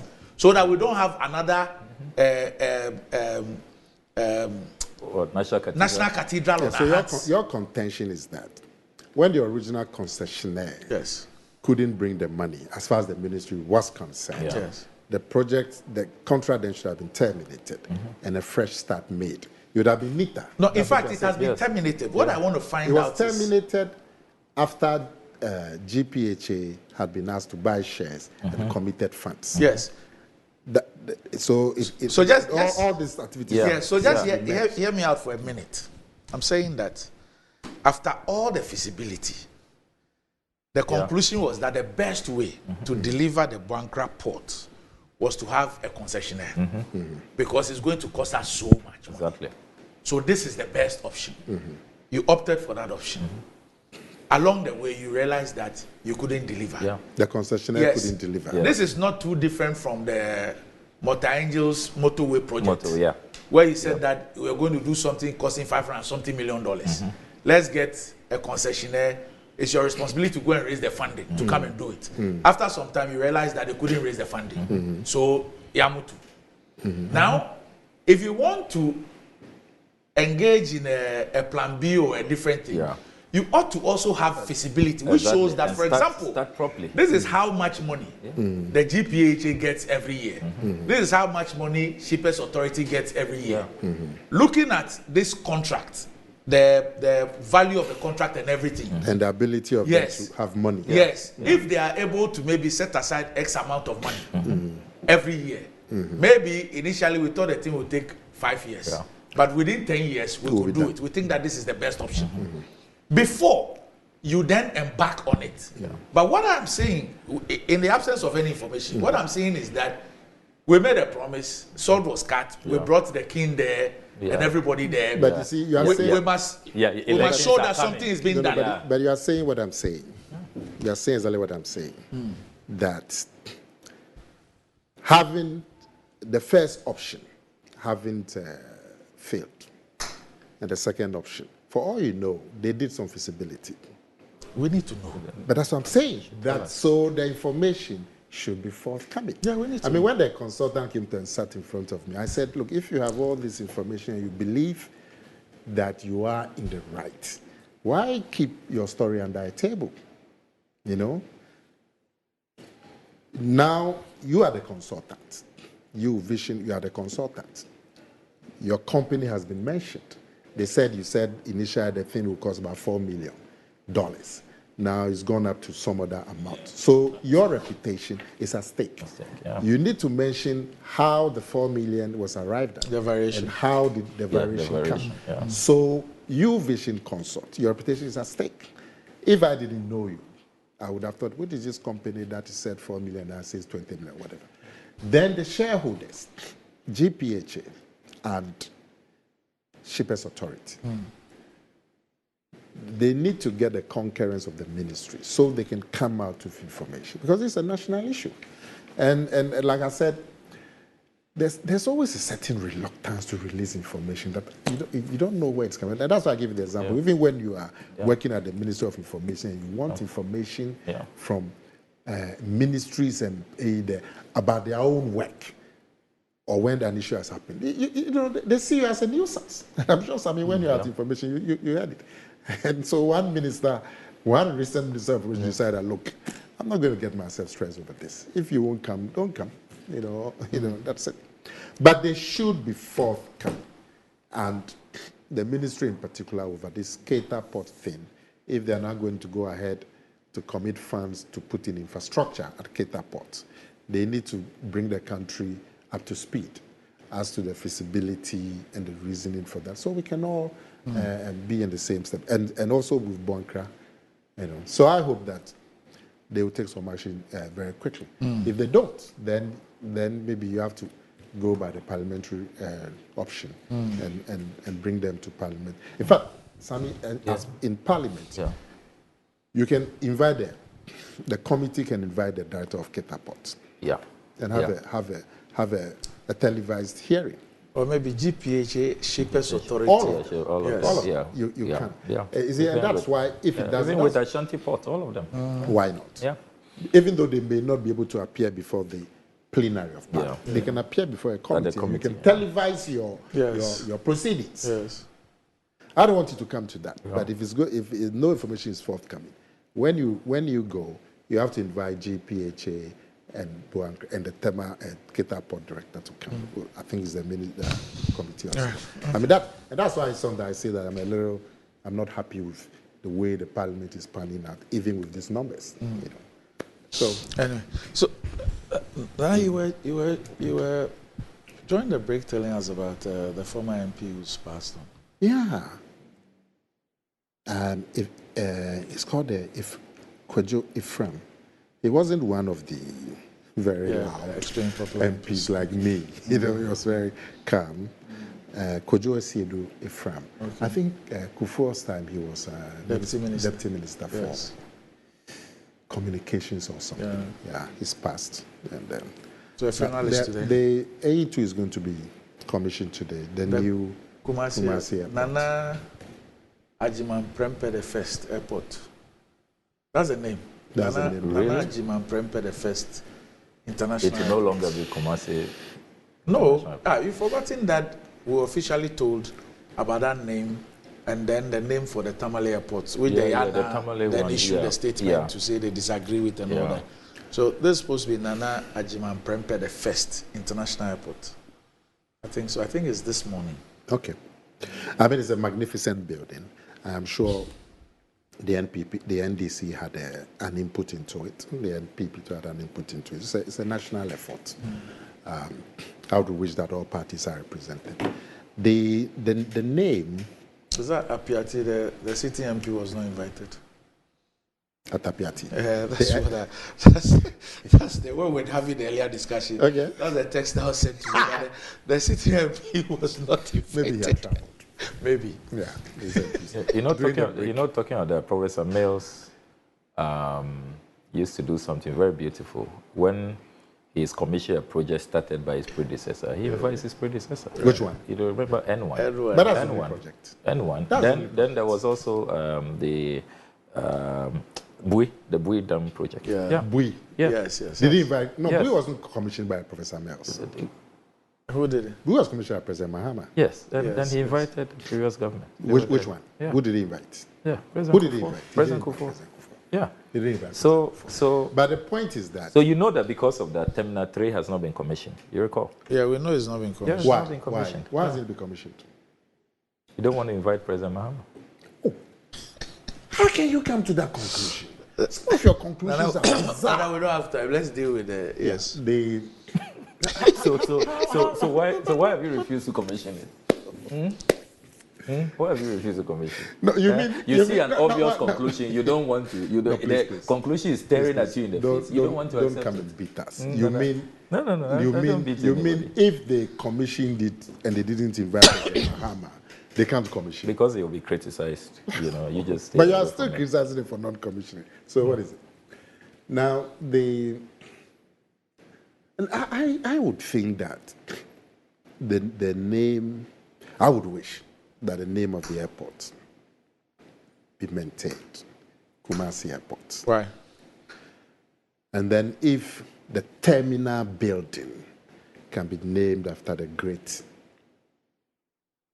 Nana Ajiman Prempeh, because you see, the name would go international, and it will put Kumasi, the entire city,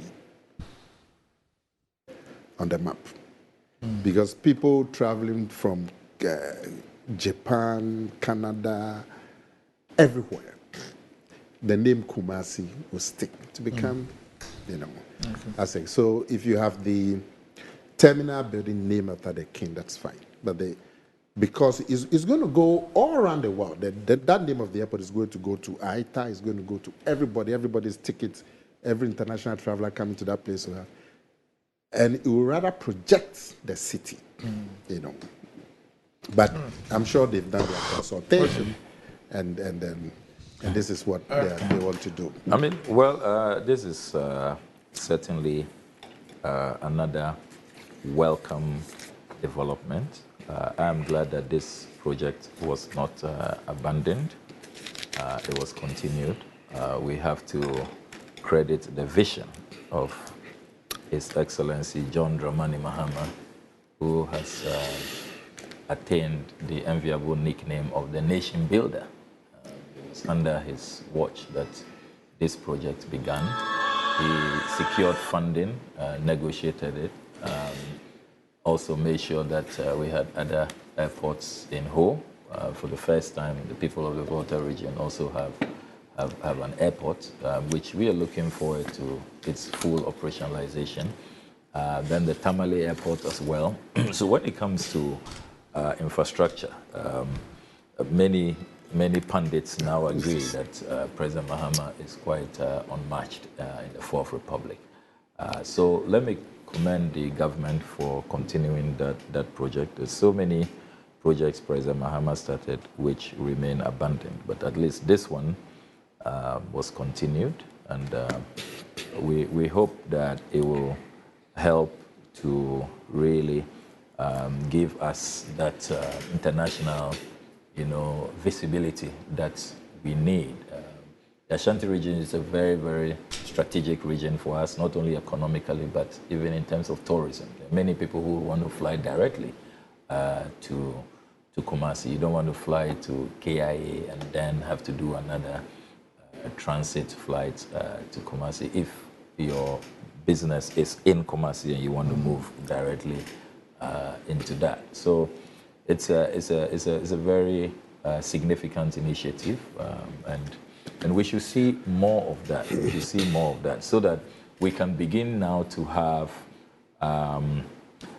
air transport from one region to the other, not necessarily coming to Accra. All regional flights must begin in Accra, so that if you are in Kumasi and you want to fly to Ho, or you want to fly to Takoradi, or fly to Tamale, it should be possible. So with these new airports coming, I want to see more of that, so that we can be more mobile and be economically productive. They're just too expensive.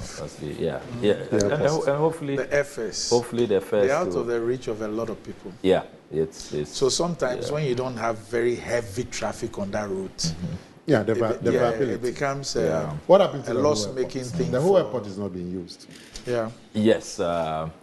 Because I think Africa World suspended their because it was environment. I think services. it was the other airline. You see, again, what will make this? What will make these airports? Stock-based airline. What is it called? It's Africa World. Yeah. So what will make the other airline? They used to go there. Is it Passion? Passion. Okay. Africa World wasn't going. Stock-based airline. I think they did a few. Yeah, they did a few. They did a few. From Accra to Ho, it's a very, really, really short distance. About 15, 20 minutes you are landing. But as I was saying, if you open more routes and you can do more interregional travel, you will see all these airports being more viable. And once we have more competition, we will also drive down the prices. It should be possible to fly from Kumasi to Ho, from Takoradi to Ho, from Tamale to Ho, so that you don't always have to come to Accra. Now, the reality is that Accra is the center of the market, the air travel market. I mean, Accra really. Look, when the COVID time, they shut down Accra. Yeah. And was it Accra and Kumasi? The greater Accra and Kumasi. Yeah. The economy of the country shut down. And I had to travel to Takoradi during that time, the COVID time, during the shutdown. And so I got a permit. I had to travel. In traveling on the road from Accra to Takoradi, I didn't meet more than 10 vehicles. On that route, Accra to Takoradi. So Accra is the center. And it's because we haven't really diversified. We have, but Accra is, you must always start from a center, from a hub. No. So the distance to Accra, for now, is what makes the airport viable. So Sunyani is quite a big distance, 6 hours, 7 hours. Kumasi, 5 hours, 5.5 hours. Tamale, 13 hours, and so on. So if I'm going to do airports, I would like to do an airport at Wa, Bolga. Because of the main market, Accra is the big apple. The main market is Accra. So the longer the distance, the longer, the better people have the commercial motivation to fly. But if the distance is short, it's like Cape Coast. And now that they are doing this dual carriage from Kaswa to Winneba, they even make the Cape Coast shorter. And Ho is how many hours from Accra? About 3 hours. Yeah. You can even do it in 2.5. 3 hours. I'm sure because of the road. But for the traffic, the traffic, parts of the road, the traffic is it could be even 2 hours. It will not be viable. So is Nana suggesting that Nana, that Bawumia didn't consult you on his Cape Coast Airport promise. Is that what you are confirming? He wasn't the vice chairman at the time. Well, I thought he was going to say that airport hasn't been done because the people are not NPP. Okay. So Nana, the President Kufuor and some of the people who served as energy ministers during his regime were at the commissioning of the Bui Dam. Yes, I remember that. 2013. Yes, I remember that. Yeah. Yes. Yeah. I remember that. I was there. They were there with President Mahama. But Yes, the Bui Dam, you couldn't take it away from Kufuor.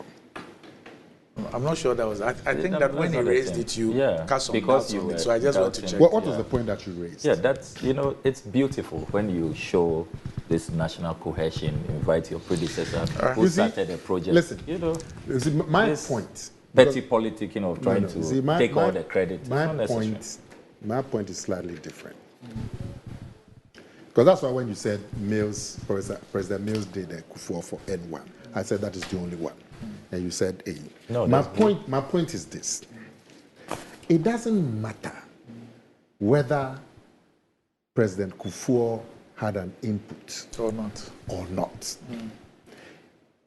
It is good for our democratic health that on big projects, just like we invite them to State of the Nation address, we should invite them. But for me, that's my point. Let's just be honest That's about. my point. Let's just be honest about projects. About projects, And that's then all. that's it. Yeah. We won't even have a problem. Yeah. Sorry? I said, let's just be honest. Yeah. I mean, when we are commissioning some of these projects, Yeah. in speaking about how the projects have Because you come see, about, and we won't have a what problem. is happening It is won't even matter if the both- person were physically there or not. Yeah, but you see, both NDC and NPP, if you limit this project, Yes. everybody will make a claim. Because all the time, projects are started and it's a continuum, you see. So if you limit it to projects, people will say, but we started it. Let's just state the facts. They'll say, because look, NP people will tell you these Aerojet hospitals were started by Kufuor. Yeah. But they've never heard NPP people talk about Kufuor. Yeah. They've NDC. claimed- and then NDC. And then, so you can get these claims and contact like it. So I'm saying, don't worry about It's who the started. same way we write about Ghana's history. Don't worry about who started and who didn't start. Get everybody involved. So this Kumasi airport, I would like to see leaders of the CPP. I'd like to see all the major political leaders and so on there. Okay. Because we consider it as a national event. Okay. So our commiserations to you, the Honorable Now you agree with me. James Jechi-Kwesin. I have an addition to what you just said. I had an addition to yours. Yeah, Honorable James Jechi-Kwesin Jr., MP for Asin North. You learn to rest your father. Actually, his father is the senior. But I was frightened when you Yeah. So that's our commiserations to him, Yeah. not to his family. scary. To him. Okay. Yes. And But the way you started, it was quite... his father, I know. his father, the Honorable James Jechi-Kwesin Sr., who was the first district commissioner of the then Asin district during the CPP time. He will be laid to rest this weekend at Asin Fosu. Condolences. Yeah, to so our condolences to you, the Is he Honorable in town? James Jechi-Kwesin Jr., I'm sure. Sam is in town? Okay. Yes. He must be. If Yes, he And, is. Dr. Solomon Usu, the mining consultant, our commiserations to you too.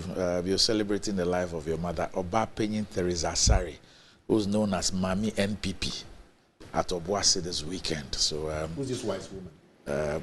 Oba Penyin Teresa Asari, Mami NPP. I'm sure you know Dr. Solomon Usu. Yeah. He speaks a lot about the mining. Yeah. So that's his his mother? mom, yes. Oh, okay. Yeah, so she's also been buried this weekend. Oh, at Obuasi. condolences, Solomon. Yes. Okay. He's my friend. So some, oh, he's a friend. Okay. Yeah. So some good news. Today's the birthday of the MP for Adenta, the Honorable Mohammed Ademu Ramadan. Today is his birthday. So happy birthday, the Honorable Ramadan. And it's also the birthday of guess who, Nana? Pakwesi Asari. I don't think he's in town. He was in the States. I don't know if he's back. Otherwise, Yes. the whole country, West Africa, Yes, so Pakwesi Happy Asari birthday. of Media General. Kwesi, when you come, we'll do Happy birthday we'll to do you. a sit down. Right. So that would be, gentlemen. Oh, enjoy Doc, the I holiday. Yes. thought I could get a minute to just send a caution to the Ghana Airport Authority. Why? That we are keenly observing the Ghana Airport. Yes, Is it a the Ghana Airport Company Limited? Ghana Airport Company Limited. Okay. That we are keenly following the investigations into the recent cocaine smuggling. Huh? Yes, there's been a major scandal with cocaine. There are a number of unresolved cocaine smuggling cases. But the latest one, the lady at the center was arrested in Belgium. That's the one they issued the statement. Yes. Somehow she managed to outfox all the officials at the... Is that what led to the GACL to issue a statement that no staff should accompany people who hold their bags and take them through? And they said they had interdicted some people, including an MPP regional executive. The letters we have intercepted, the panel was expected to present their report to the managing director today. But our sources are telling us that they couldn't finish their work, and so maybe they are investigating further. It is important that updates are provided because international partners are worried. International partners are telling us that there have been too many cocaine smuggling cases in recent times, and they are not pleased with how government is handling it. They thought that this would not even have been an internal probe, but will have an independent probe, at the higher level. So I just want to serve. I'm sure NACOC will be involved in it. Yes, that they are all involved. Okay. They have increased the investigative panel from 4 to 10.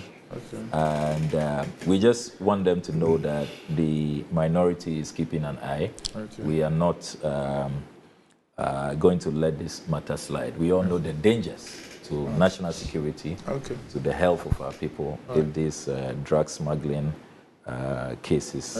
I'm sure the Airport Company Limited will do the needful. So they should provide updates. And keep us in the loop and make sure that I don't know if the board chair all the complicit officials are sanctioned. Okay. We will not compromise on that. But you said they haven't finished investigation. Fortunately, the board chair is another dear, so you can call him. Who's the board chair? Up next, Metro Sports.